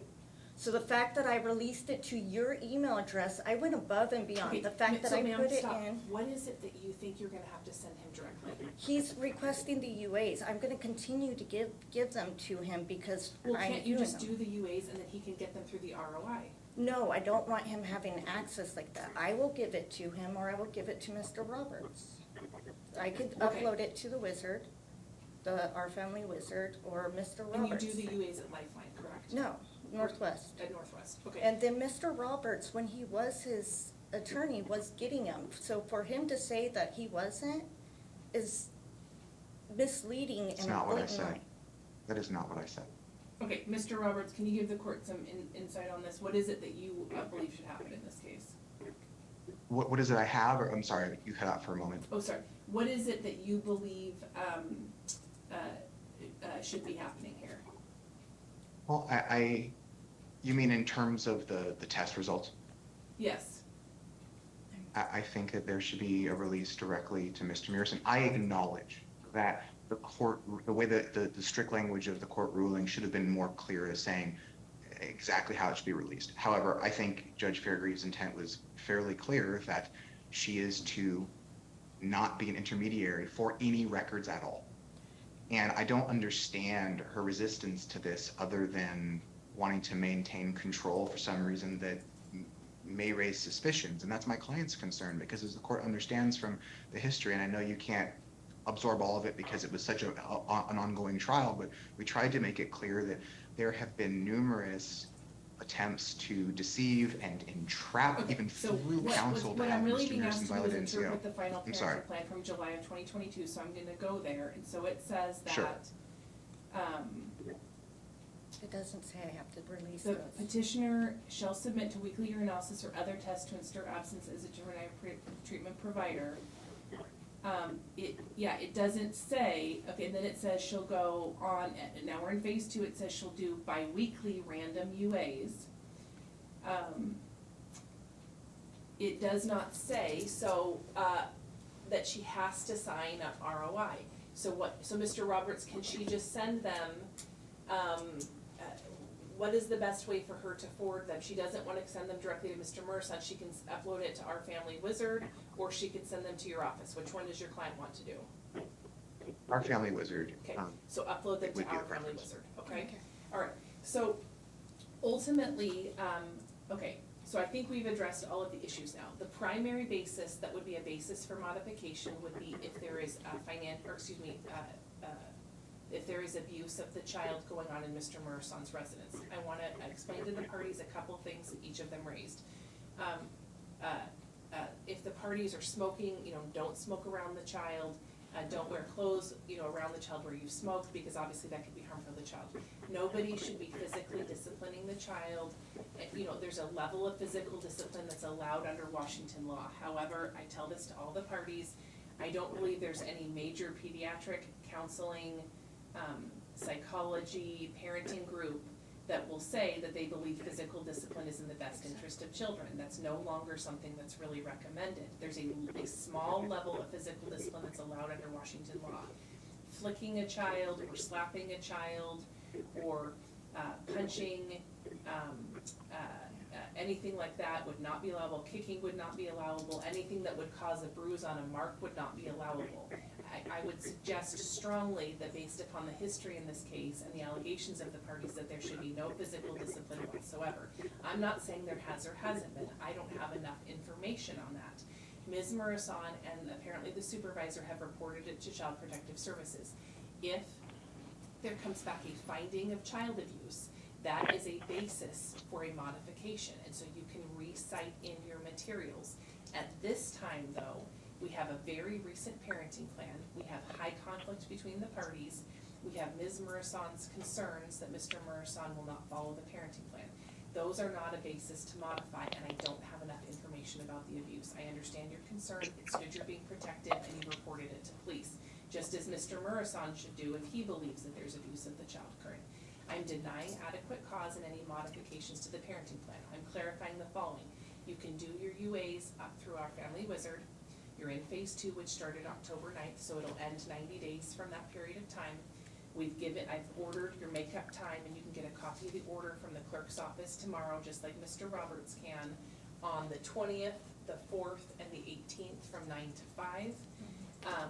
If there is a finding from Child Protective Services that there's founded for abuse or harm or neglect, I believe that would be a basis to bring back the modification. How will I get that? And so so it sounds like Mr. Murasan's been contacted by Child Protective Services. Mr. Murasan, who's the person that's communicating with you? Do you know the name of the person? And what Yes, ma'am. I have to look it up. Okay. I would have to check my Let's see if you can voicemail. provide that, and then that way Ms. Murasan can call and get an update on the status of the investigation, okay? And can I have Mr. Roberts? Sure. and a Yeah, timeline on they're that? coming tomorrow. Okay. And it's They're their coming timeline. tomorrow. It's up to CPS. So No, you're I gonna- mean on them getting me the information. Oh, it sounds like he's gonna give it to you right now. Yeah, Mr. Murasan, whenever you're ready, go ahead and give that, but I'm gonna print something, so maybe just wait just a second here, okay? I'm gonna need this.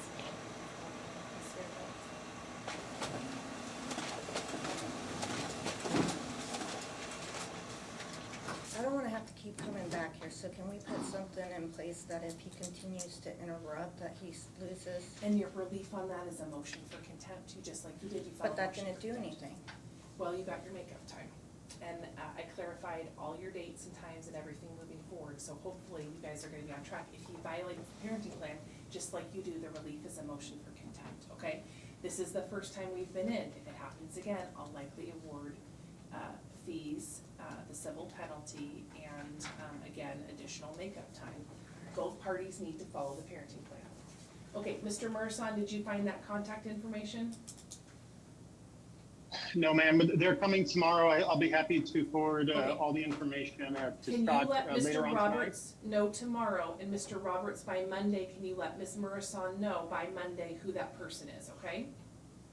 Yes, yeah, I just have to check my voicemail. I'm out in the woods working today, so I have really bad reception. That's Okay. why I'm And having actually, trouble. I misspoke, Mr. Murison, you can just put it into Our Family Wizard, so by tomorrow, after the Perfect. visit, just put it in Our Family Wizard, if that could be in clerk's notes tomorrow, end of the day, provide that to Ms. Murison so you can call, okay? If it's a finding Yes. of harm, abuse, or neglect, you can bring this back for a motion for adequate cause, okay? Okay, I'm gonna sign an adequate cause denial order on the docket today. I've already signed the contempt order. Those orders will be available for parties probably tomorrow afternoon to get from the clerk's office or Monday. I need to go on to my next case. I wish you all the best. Please follow the parenting plan. Be reasonable with each other. No physical discipline. That would not be advised in this case. And Mr. Roberts, did you have anything further? I just wanted to get clarification. My client didn't make a motion for attorney's fees. Yeah, and I'm not awarding, both parties requested fees, I'm not awarding either party fees. Thank you for being present today, everybody's free to go, okay? Ms. McElwain, The can you court come on willing up, to- and we've got Mr. Foley and Mr. McElwain on our last case today. Did you need me to sign anything? No, ma'am. Yeah, okay. All right. Okay. All right, this is number 9 on the docket. And we're on, for entry of orders, and then a couple issues for review. Let's start with the issues for review. So Ms. McElwain, did you get a chance to look at his pay stubs? Yes. Okay, did you have any concerns with those regarding the prior income rulings I had made? Yeah, I still don't think it's clear he didn't fill out the financial declaration fully, or honestly. Okay. So you think his income is actually what? What is it you think it is? Well, even with the 10/31 ending, his year-to-date gross pay is $101,000. And that's just for 10 months of work, so that's, according to that, would put it at $10,100, about $122,000 a year. And then some of it, it's just a little confusing, because even his previous ones, it's like 52 hours, 36 hours, $107 an hour. I'm just a little, I don't You just understand. basically feel like it's too low. Yeah, and then my income that was put in there, after taxes and everything, I don't make $3,700 a month. Okay. Which he seems to think, because he put in his declarations, I'm getting foreclosed on, I'm poor, I'm broke, I'm all these things, but. Okay, so the worksheets, just to resolve this, so I think Mr. Foley, your worksheets were from July of 2022, is that correct? I believe so, Your Honor. Okay, I'd like to use the ones that have the netted out amounts. So my calculation using his most recent pay stub is that, so we had, pay stub filed, which I appreciate you filing, Mr. Foley and Mr. McElwain filing that. So that showed a gross income through, and it looks like he gets paid twice a month, so we'd have about 10 and a half months, a gross of 101,279 divided by 10.5 is about 96.45 per month. The gross on the worksheets that you provided had him about 92.51, so it's pretty close to that. It's not that different than what was provided.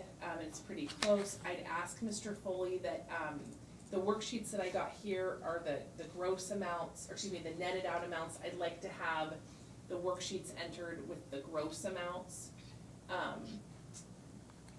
And so I'm gonna have you do that, submit that to me ex parte, so that can be provided, so we can have net and gross amounts. But again, I'm finding that what was provided, is very close to the worksheet that was previously accepted by the court. With regard, to her income, Mr. Foley, I'll just hear from you on that issue. Well, Your Honor, given the hour, I mean, and this is really the first we've heard that there's any dispute regarding Mrs. McElwain's income. So I haven't received any documentation, anything that would support a different number. So I'm kind of at a loss. Yeah. What I'd like you to do, Mr. Foley, is just so I can get this entered, send me the Word versions ex parte with the child support worksheets that you did back in July. If I need to make adjustments to them, I will. I will check the calculations again. I think that the numbers in the order that you sent me are very close to what the numbers should be. In 2020, she was at a net of almost 4,100. This is a lower net than before. I think the numbers you provided for him are very close, so I will enter this off docket. I just need to get the Word versions, and I will double check the calculations. Ms. McElwain, was there anything, so I will do the calculations and run them myself to see if I agree with them. I don't think they're gonna be substantially different from this. It may be a couple $100, which honestly is gonna make a really small difference in the transfer payment. It makes a big difference in my home. I'm gonna be honest with you, I don't like, if he's $400 different, it is a minuscule, it's not dollar for dollar, $400 more. I just wanna make sure there's a formula, and it may make a difference of, Mr. Foley, would you say a difference of $10 or $20 perhaps? If that, Your Honor, Right. yes. Given his and the difference of mine, this is part of why I let go of my legal counsel, because there seemed to be some discrepancies from what was being put So out let's say there. I took you down, tell me what you think your actual is. Like, in the last 6 months. Disconnect. Like, Me and just I'll be computer lucky if I break 3,000. Yeah, so let's say I took you down. And that's without self-employment tax and all that Right. stuff. So And let's say I took you down to, like minimum wage, right? It's gonna make a very small difference in the payments, honestly. Well, when I did the worksheet Yeah. on this, the one online, it changed it to, like, it seemed to change it pretty significantly. How much for him? $2,200, almost $2,300, based upon Okay. that last I'll pay run stub it, he put but on there. Part of it is if the court feels you're not working full-time, the court's gonna impute you higher, right? I try to work as full-time as I can. I understand, okay. But when he's not helping pay childcare or anything like Okay, this, I understand. Okay, so I will take a look at that. I've heard your argument. Mr. Foley's gonna send me the Word on that, and then I will enter that ex parte. Okay, then we're gonna turn to the order on adequate cause. Okay, Judge, could I just real Yep, quick? go ahead, you Mr. want- Foley. Okay, so you want me to send you worksheets where we run my client at 9645 gross, and we use the July numbers for Mrs., and then you'll take it If you from can there. just send me the Word version of your worksheets from July, that's fine. Okay. And the Word version of your order from today, because I think those are very close to the netted out numbers that I got. If I can have those, and then I can enter the orders. Okay. Okay, great. I'm Thank gonna you. sign the order on adequate cause because it reflects that the court found adequate cause, which is true. I've noted Mr. Foley's on Zoom, and I'll have Ms. McElwain sign that order. Mr. Foley, I think I already signed denial orders previously in the CPO cases. I'll have Ms. Sverdrup, if she doesn't mind checking, that the court Okay, already signed. Can you check in these two cases and see if I already signed denial orders? And I believe that I did already sign those, and so then we don't need to enter those. Okay, so then the court is moving to the temporary family law order. And I'm gonna note, that I will sign the temporary child support order and worksheet separately. And otherwise, There was I had some concerns with what Mr. Foley sent me, Which order was it? both with the parenting plan order and the child support order. Yeah, in the child support order, I'm gonna enter off docket, briefly tell me what your concerns are, and then I'm gonna go back and take another look at it, okay? In the shared expenses, it says education costs and then it says private school related costs. I feel just given the fact that there's constant conflict with educational expenses, the private school related costs should just say private school tuition, because everything else would be just an educational Yeah, expense. and the court's already ruled, he doesn't agree, so you guys have No, joint I'm saying, decision making. yeah, but for that part that says private school Right. related costs, Yeah. like I pay the tuition and other than that, everything else would be just basic, Yeah, like supplies. right, and you guys are 50-50 on those. Yeah, but given the fact that there's constant conflict over the verbiage of everything, Yeah, you can like, choose to not submit them if you don't wanna submit them, you don't have to do that. I'm sorry, what is it you want this order to say? well, I just was, for where it says private school related costs, I Oh, just. you wanted to say tuition, Yeah, okay. just to avoid issues. Um, And then and you're- on work-related daycare, it says for the youngest child until he turns 10. I feel like it should be left up to like my discretion, because even in the state of Washington, or like that shouldn't be put in there quite yet, because, or if at all, really, because in the state of Washington, it says 12 Okay. by themselves. I've highlighted that issue and I'll take a look at that. Under private school, I will likely change that to tuition and costs not comparable to public school or something similar to that.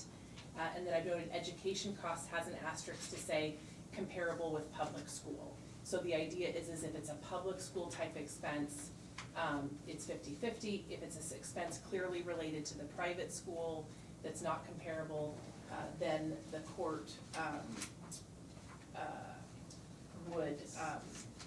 would not be ordering that. Yeah, and that's why we set it up that way, Your Honor, to address that specific issue, so. Okay, any other issues you want me to look at in this order, Ms. McElwain? Other than just that, until he turns 10, Yep, I've highlighted that, now Okay. take a look at that issue. other than that, no, I don't see anything else. Okay, at the great, moment. I'll do that, I'll take a look at all the parties' concerns and do that, okay.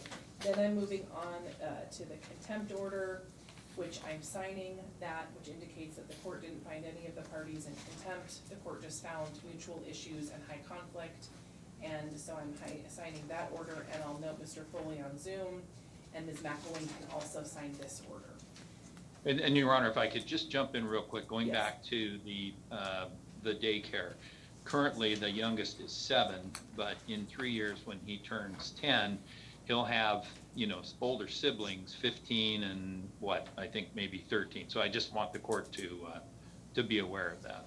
Yeah, understood, and I am gonna think about that a little bit, I don't think I made a ruling on that, and I understand Ms. McElwain would like to leave it open, Mr. McElwain would like to close it. I think there's merit to both arguments, I'm gonna take a look at the issue, okay?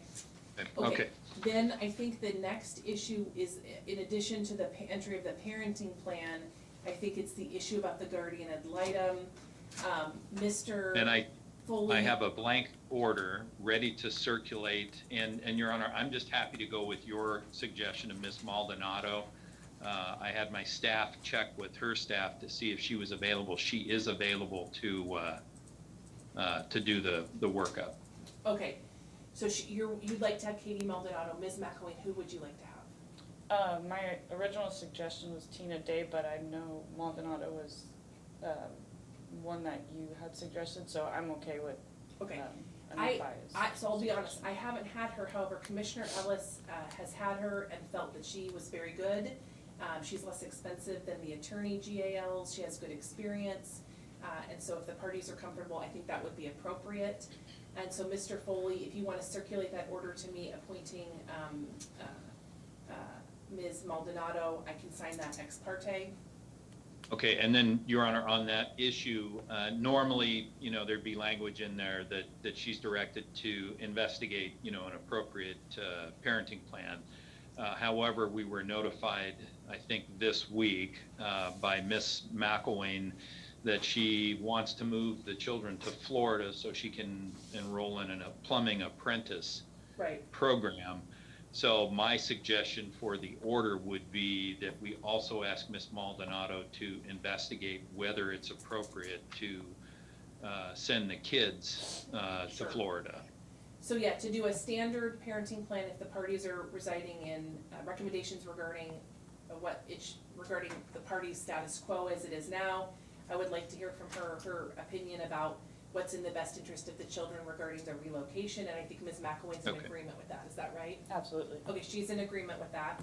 And then, if the parties were to relocate, any recommendations, or Ms. McElwain were to relocate, any recommendations on that issue? Mr. Foley, anything else you need for the GAL order? Cost to be split 50-50, Your Honor. At the last hearing, you said that, based upon, the expenses given and everything, that Stanley agreed to pay for it, which was in his proposal that he submitted to me, was that Stanley was gonna pay for it upon deciding the expenses. Okay, so you want me to just take that into consideration? Okay. The But, parties. yeah, and Although I do feel since The our last parties are hearing. probably 30-70 or 35-65 on pro rata. Mr. Foley, you'd like 50-50, or would you like it as an offset on any expenses owed? Well, no, because my opinion is there probably aren't going to be any expenses owed. The only thing is, since our last hearing, Your Honor, there's been a notice of relocation. So, we'd like it as close to 50-50 as possible, because a big part of what Ms. Maldonado is going to be investigating is whether or not this is a legitimate request. Okay. Okay, let's go into the expenses that, that Mom presented.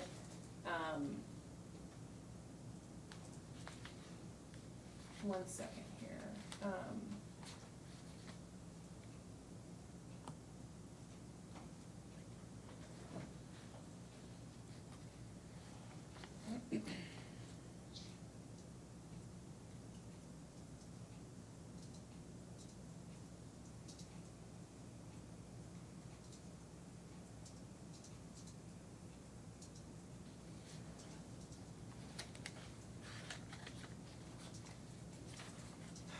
Okay. All right, so I think that I've got that document here, which is submission 126. Is that the November 14th, 2022? Okay, Okay. so she's saying that she is owed work week childcare from September of 2021 through June of 2022 for a total of $8,400, with his portion being $55,880. And then I think that this is a Venmo history that was provided, is that right?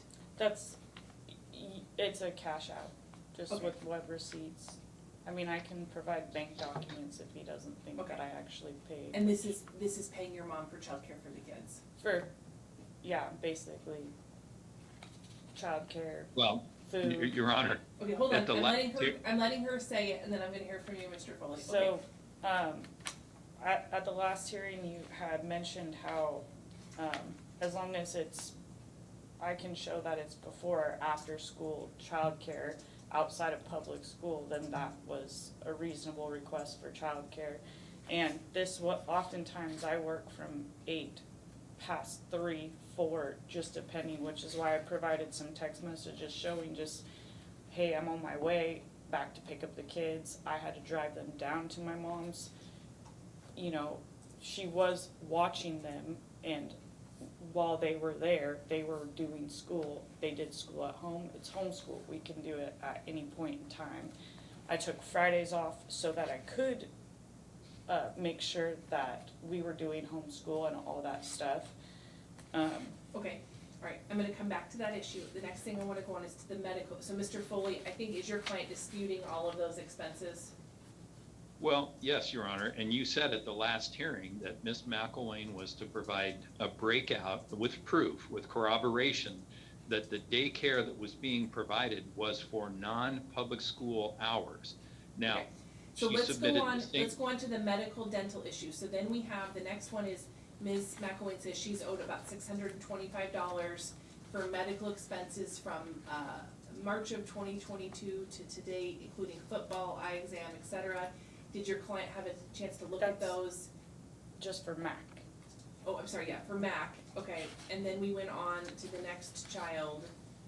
Evelyn's is, or let's see, Mira's is 1,868.27, and Which Evelyn's. was orthodontia and vision, okay?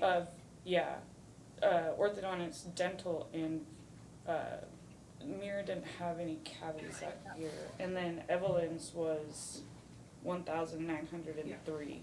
And again, orthodontia That's just his portion. and dental, his portion. Okay, so Mr. Foley, with regard to the medical, what was your client's review of those receipts, invoices, and breakout?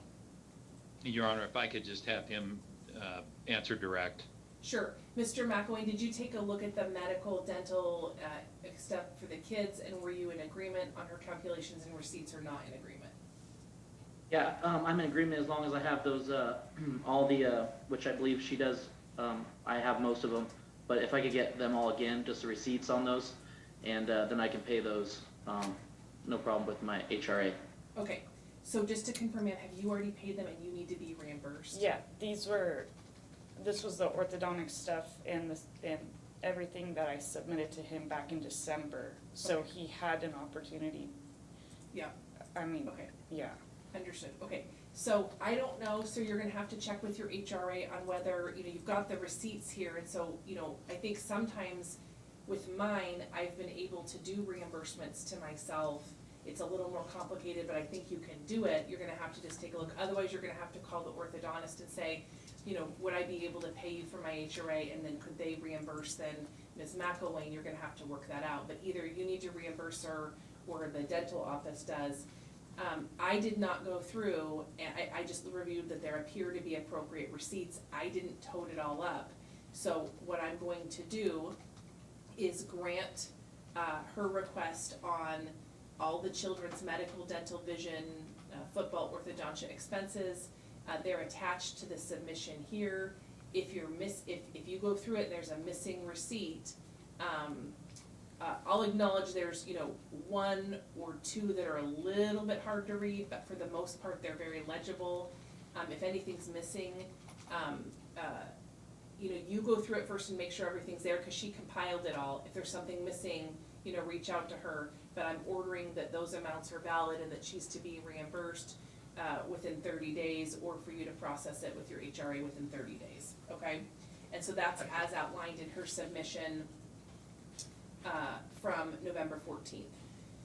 And then, Your Honor, to the extent that my client can show that some of that has been paid, he'll just provide proof of payment. Correct, yeah, if something's been paid, he needs to provide the proof of that, okay? And Okay. if I need to, we can do a review on that, where I call you out the beginning of the docket, not the end, because I know you guys have had to wait to the end, it's just you guys have a more complex matter. Okay, the next issue then, I think the final issue, ma'am, is the childcare, and so, the issue, so right now, tell me, what is the work-related childcare that you're doing right now? They're in school. Well, I mean, I pay the tuition for it, and I make sure I'm there to pick them up if I can, and if not, the other. So right now, there's no work-related childcare? No. Okay, so what you're really just talking about is 2021. 2021, that's, 2022. 2021, that school year. Did they go to Riverside Christian all of last year? No, this is the first year they've been there. Okay, here's how I'm going to handle this. So, number one. And Your Honor, if I could just ask a quick question. Yeah, go ahead, Mr. Foley. Thank you, Your Honor. Ms. McElwain actually lives with her parents, and so the question, I think, for the court is, when did she move in with her parents? Okay, this is what I'm going to do. I'm going to provide that I'm denying those requests. I don't have evidence that it was work-related daycare. There was a choice to homeschool that year. I don't have enough information, I'm not gonna grant it. But what I am gonna do is provide that Mr. McElwain is gonna pay the guardian ad litem expense, subject to later, I'll reserve a final allocation for trial. So he's gonna pay the upfront costs and the costs for the guardian ad litem. I will reserve a final. I think that's fair in consideration of the following facts. Mr. McElwain has higher resources. Ms. McElwain, even though the parties have joint decision-making, made a choice to homeschool last year. I acknowledged to her that it is very frustrating that there's been a lot of conflict over the childcare and the hours, but I think each parties have made various choices, and I think on the whole, having him be responsible for the upfront costs for the guardian ad litem, so she's not out of pocket on that, he makes more money. I don't feel the court has enough information to confirm that this was work-related daycare. I understand your frustration. What I would just say this is going forward, it's very hard for the court to go back a year and figure out what's happened. So if this happens again, what I would just suggest that you do is, if there's something that he's supposed to pay for and he doesn't do it, file the motion for contempt, attach the receipts and the invoices. This is where it is in the parenting plan or the child support order. Bring it back into me and say, I want fees and I want sanctions because we've been around this. And you kind of resolved it gently with everybody and it's still happening. Okay, and I'm hopeful that the guardian ad litem may be able to provide some suggestions on these issues. So Okay. for trial, I can bring this back up though and show that there's been You- 4 if you- years of if you refusal don't- to pay. yeah, this would be a motion for revision, so you would Okay. need to file a motion for revision up to up to the assigned judge for this case, who I don't recall who that is, but the clerk's office can tell you, it's called a motion for revision. You might be able to get some help on Washington Law Help or the court Yeah, forms I page on reached that. out to the Whitens. Okay, all right. Let me see if we're down to just so Mr. Foley, you're gonna send me the order ex parte on the guardian ad litem after you've circulated to Ms. McElwain. I believe the final issue for the court today is the temporary parenting plan, is that correct? I believe so. Okay, Ms. McElwain, you got his proposed parenting plan, why don't you go through it with me starting at the beginning and tell me the things you don't agree with, okay? Well, number one, I think there is, I know we've discussed the joint decision-making. I'm, given Stanley's lack of communication in a timely manner, like I know going forward here, but I would like to just note my hesitation for joint decision-making because of that. I Okay. understand we're I gonna. may interlineate a response timeline then on that, okay? Okay. All right, next issue.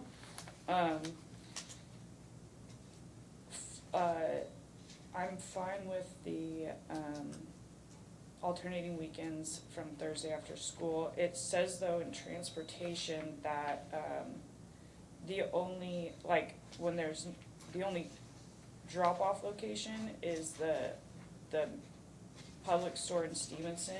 However, when there's not school, we had agreed that it would be at the Washougal Police Station, which is what it had been.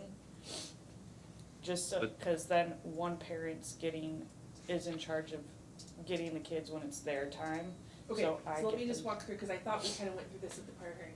So dad's You gonna did, pick up Your Honor. Thursdays after school, and he's in charge of getting them, and then on Sundays, you guys were meeting at the Main Street Convenience Store in Stevenson. Yes, but, so like today, for example, he was unaware there was not school and like, therefore, because there wasn't school, wouldn't we be picking them up? I just wanna make sure the Yeah. wording's clear. Right, if on the days, so and I'm happy to interlineate if I need to do this, but yeah, if it's dad's day, so like today is a Thursday, there was no school today. Yeah, Okay, so then 4 PM, dad would be picking up, then, which his mom did come get the kids. Yeah. I just wanna make sure it's in the paperwork to Okay, avoid. so if she got the kids and it's not an issue, so tell me what the issue is. But yeah, if it's dad's day to pick up on a school day, then he needs to pick up, from school, or I guess the Washougal Police Station.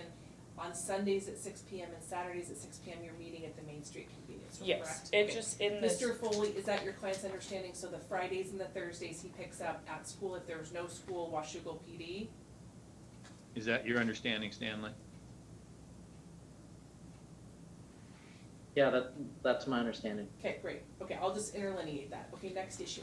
In terms of the Easter holiday, so moving down to that, Yep. and obviously if I'm moving this, I know a lot of this would change, but, part of why I was willing to give up spring break was so that I could have the Easter holidays. Mr. Foley, based upon the fact that my father was a previous client of his and they met at the church, he knows that this is kind of an important holiday for us. And even though my conversion to Orthodoxy is since last November, it's still something celebrated that I think, you know, I'm willing to trade spring break every year for him to have, if as long as I could Okay. have. I totally understand that, those. I mean, you're ruling on this, he's gonna have the Catholic Easter holiday or the, you know, Protestant Easter, and you're gonna have Orthodox Easter every year, okay? Okay, but I have a concern that I feel like I shouldn't have to notify him, it'll be in the Wizard app, because doing it this way, then I think he's gonna say, oh, you don't get to have them. Yeah, as long as you just put it in the Wizard app of when the Orthodox Easter is. Yeah, okay, but I'm just trying to avoid future conflict of there being like, Yeah, and well, I would it's- expect him to be reasonable, you know, don't do gotcha stuff, but again, you know, you need to let him know when the, cause that's not something that's yeah, necessarily on the no, calendar, okay? I've always Okay, communicated next that. issue. And Your Honor, Um, it is not common knowledge as to exactly when the Orthodox Easter is. I agree, and so- I'm Which is- requiring that she provide the notice, I agree. Okay. Yeah, okay, And Ms. McElwain, go ahead. And then, because I am taking this job, I'm gonna have to. Okay, I just wanna make sure you understand, you cannot relocate to Florida unless you have a court order, well, I don't know, so I'm she's not filed taking her notice of relo. I don't know if she served it on him and if he's gonna be Not filing an yet. objection or not, but again, if there's an objection filed to your relo, you have to cite this on in front of your family law judge, okay? Yeah. She's free to go. I'm supposed, yeah, like I have to start work, like they're already holding the date for me, so, In Florida, yeah. okay. But so given that, that's kind of why I wanted to discuss the Christmas holiday this year, because Okay, if they're with him throughout it, then I have the opportunity to, okay, let's go to you wanna go to Christmas next? yes. Okay, But it, so, in that case, I would like to have Thanksgiving this year. okay. All right, for this year, Mr. McElwain, she's offering you the entire Christmas break, is that correct? Yes. And then she would have Thanksgiving break this year. For this year only, are you in agreement with that?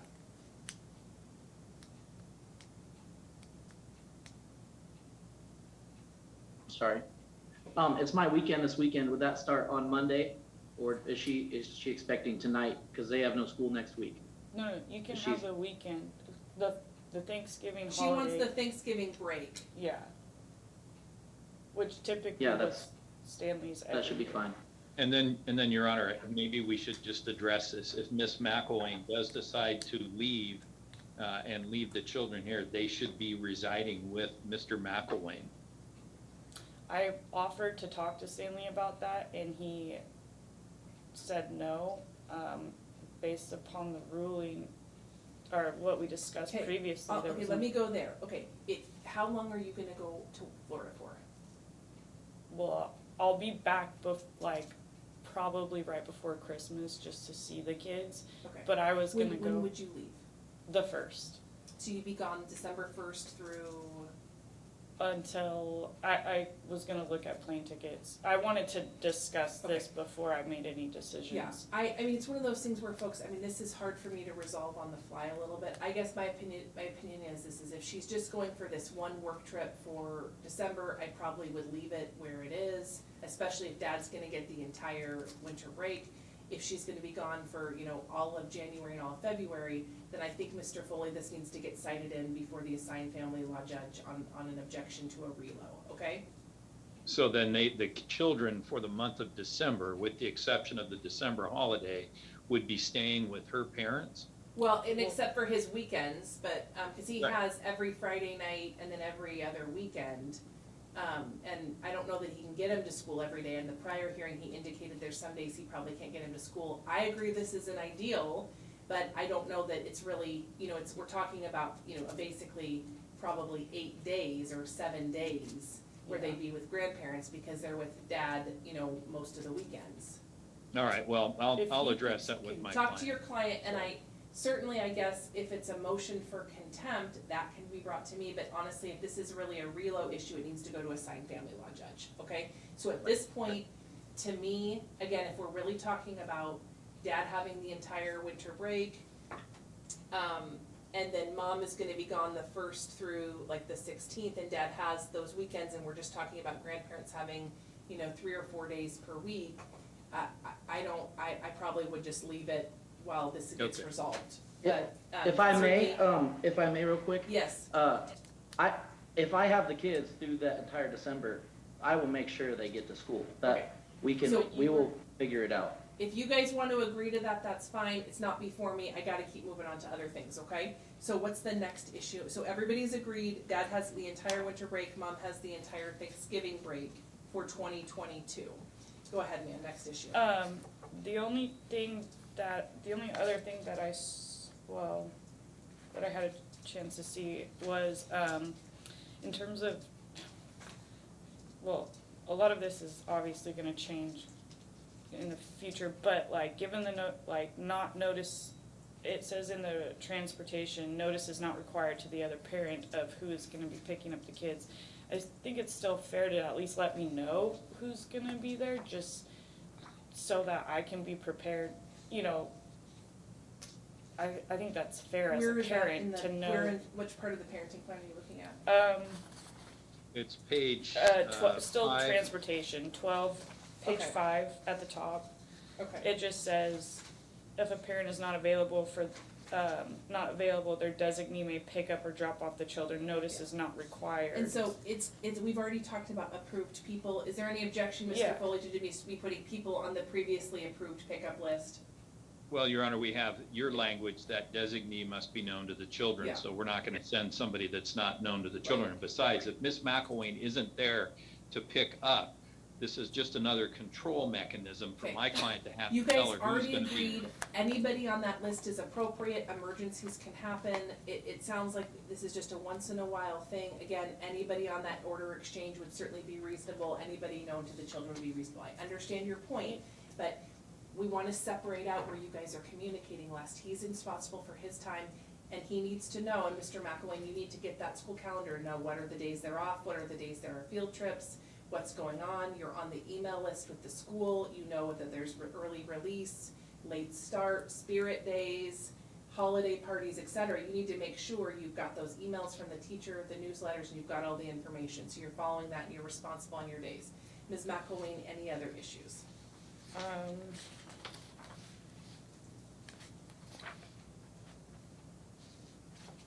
At this point, no, I think a lot of this will be changed here with the family law judge. Okay, what I'm gonna do on the temporary parenting plan is make the following interlineations. I'm gonna provide that if a party doesn't respond to a decision within 72 hours, the other party can proceed.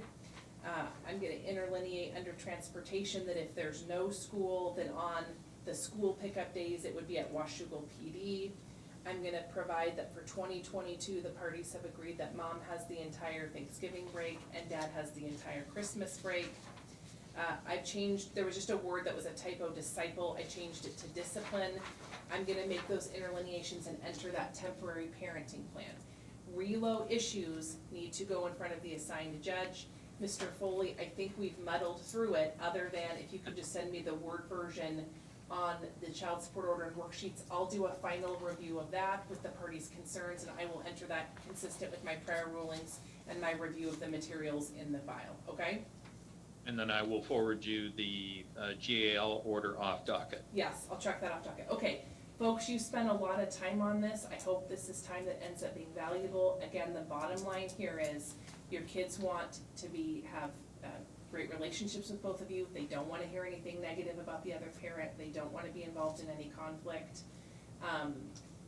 You need to follow the orders and communicate in a respectful and professional manner with each other, and also respond to each other in a timely manner. I also would encourage you to minimize communication. If it's not something that you really need to deal with, your relationship is such that it probably would be better that you guys only communicate when you really have to, okay? All right, I wish everybody the very best. I will get that child support order entered as soon as I can, and the other orders all will be entered today. Appreciate everyone being present and wish you all the best. Thank you. Thank you, Your Honor. Okay, we're gonna do our, Ms. Fairdup, are you okay on time? Okay, we're gonna do that UCCJEA call now. I am gonna try to figure out how to call that judge. Ms. Wittenborn, I know you have to go, and that's fine. Sorry, we're running a little bit late. Do we just call on the phone? You can call on the phone and it will run through the speakers, but I believe if you go to participants and invite, then you can actually call out from there. Okay, we're gonna, it's a little hard to hear you, and I know you need to go, so we've got the phone number Oh, right that's here. okay. I'm gonna try to call the judge right now from the invite. Okay, thank you. Great.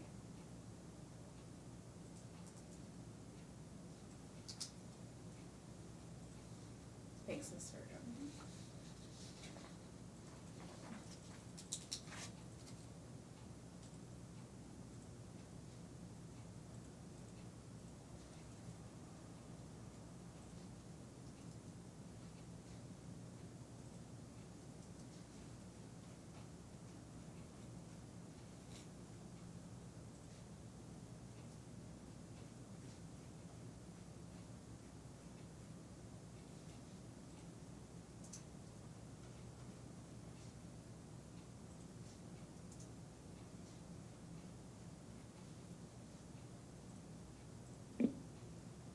Hello, Hello, Judge.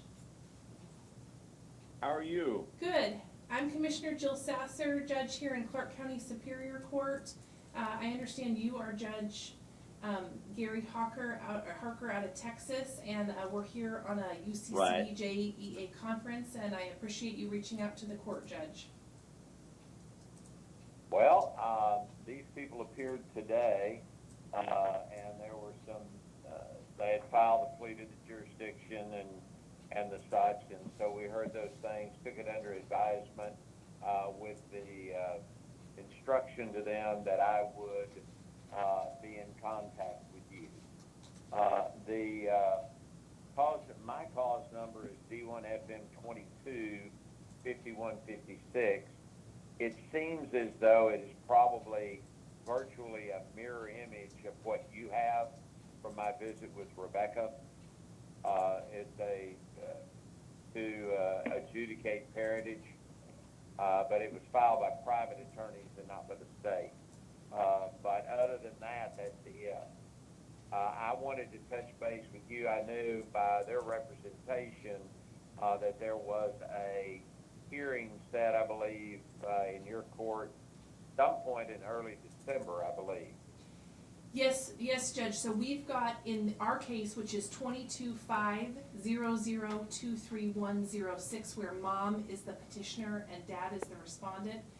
We've got a hearing coming up here, and this case was filed October 5th. We've got a hearing set for December 14th in front of me on a motion for genetic testing. My understanding is this is a parentage case for a very young child, and parentage has not been established. My understanding is that presumed father has filed there in Texas, but the mother and the baby live here and have been here since March. So I believe under the UCCJEA, Washington is the home state, and with mom and the baby living here, this court would be the most convenient forum and would be the appropriate state for jurisdictional purposes under the UCCJEA. Are you in agreement with that, Judge? Yes, ma'am. One other just side note, I don't know whether it matters up there, but at least in the paperwork that I was reviewing earlier today, apparently mom is currently married to some other individual who is not this guy, but that relationship, let's just say they ceased living together, but there's been no formal divorce apparently. So technically, she's still married to somebody else. At the same time, she had this child with the respondent in your case. So in our language here, we would call the one father, the presumed father, the one that's apparently clearly not the dad, and that the other one is just an alleged father under our statutes. But I just want to make you aware, there is another daddy out there somewhere. Okay. And let me take a peek at, and that's, I think that information, we got that as well, so that there's two possible fathers. I have a Mr. Wynn and a Mr. Alderson, and that the petitioner, Ms. Marshall, the mother, was married to Mr. Alderson, so he is a presumed father, as you stated. There's another, a possible alleged father, who may be the biological father, and so those are the two parties she named here in the case that she filed here. Okay, and in our case, at least, Mr. Hune, I believe that was his name, Huynh, he, in his petition, he alleges or stipulates that he's the daddy. And just so you know, but yeah, that's you pretty much got the exact same thing I do, and I concur. I think under the convenience that it's much more appropriate for it to be heard there.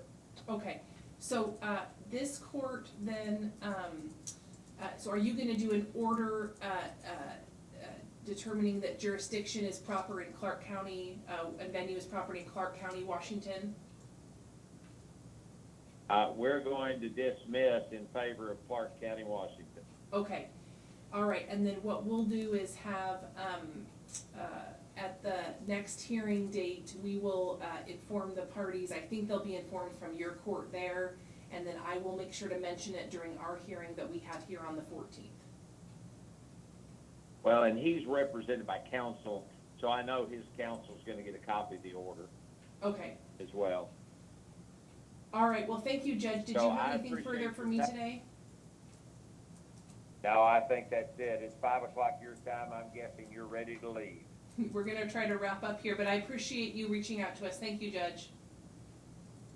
Not a problem. Have a great Thanksgiving. You too, thank you. Bye-bye. Okay. Is it Judge Gary, H.A.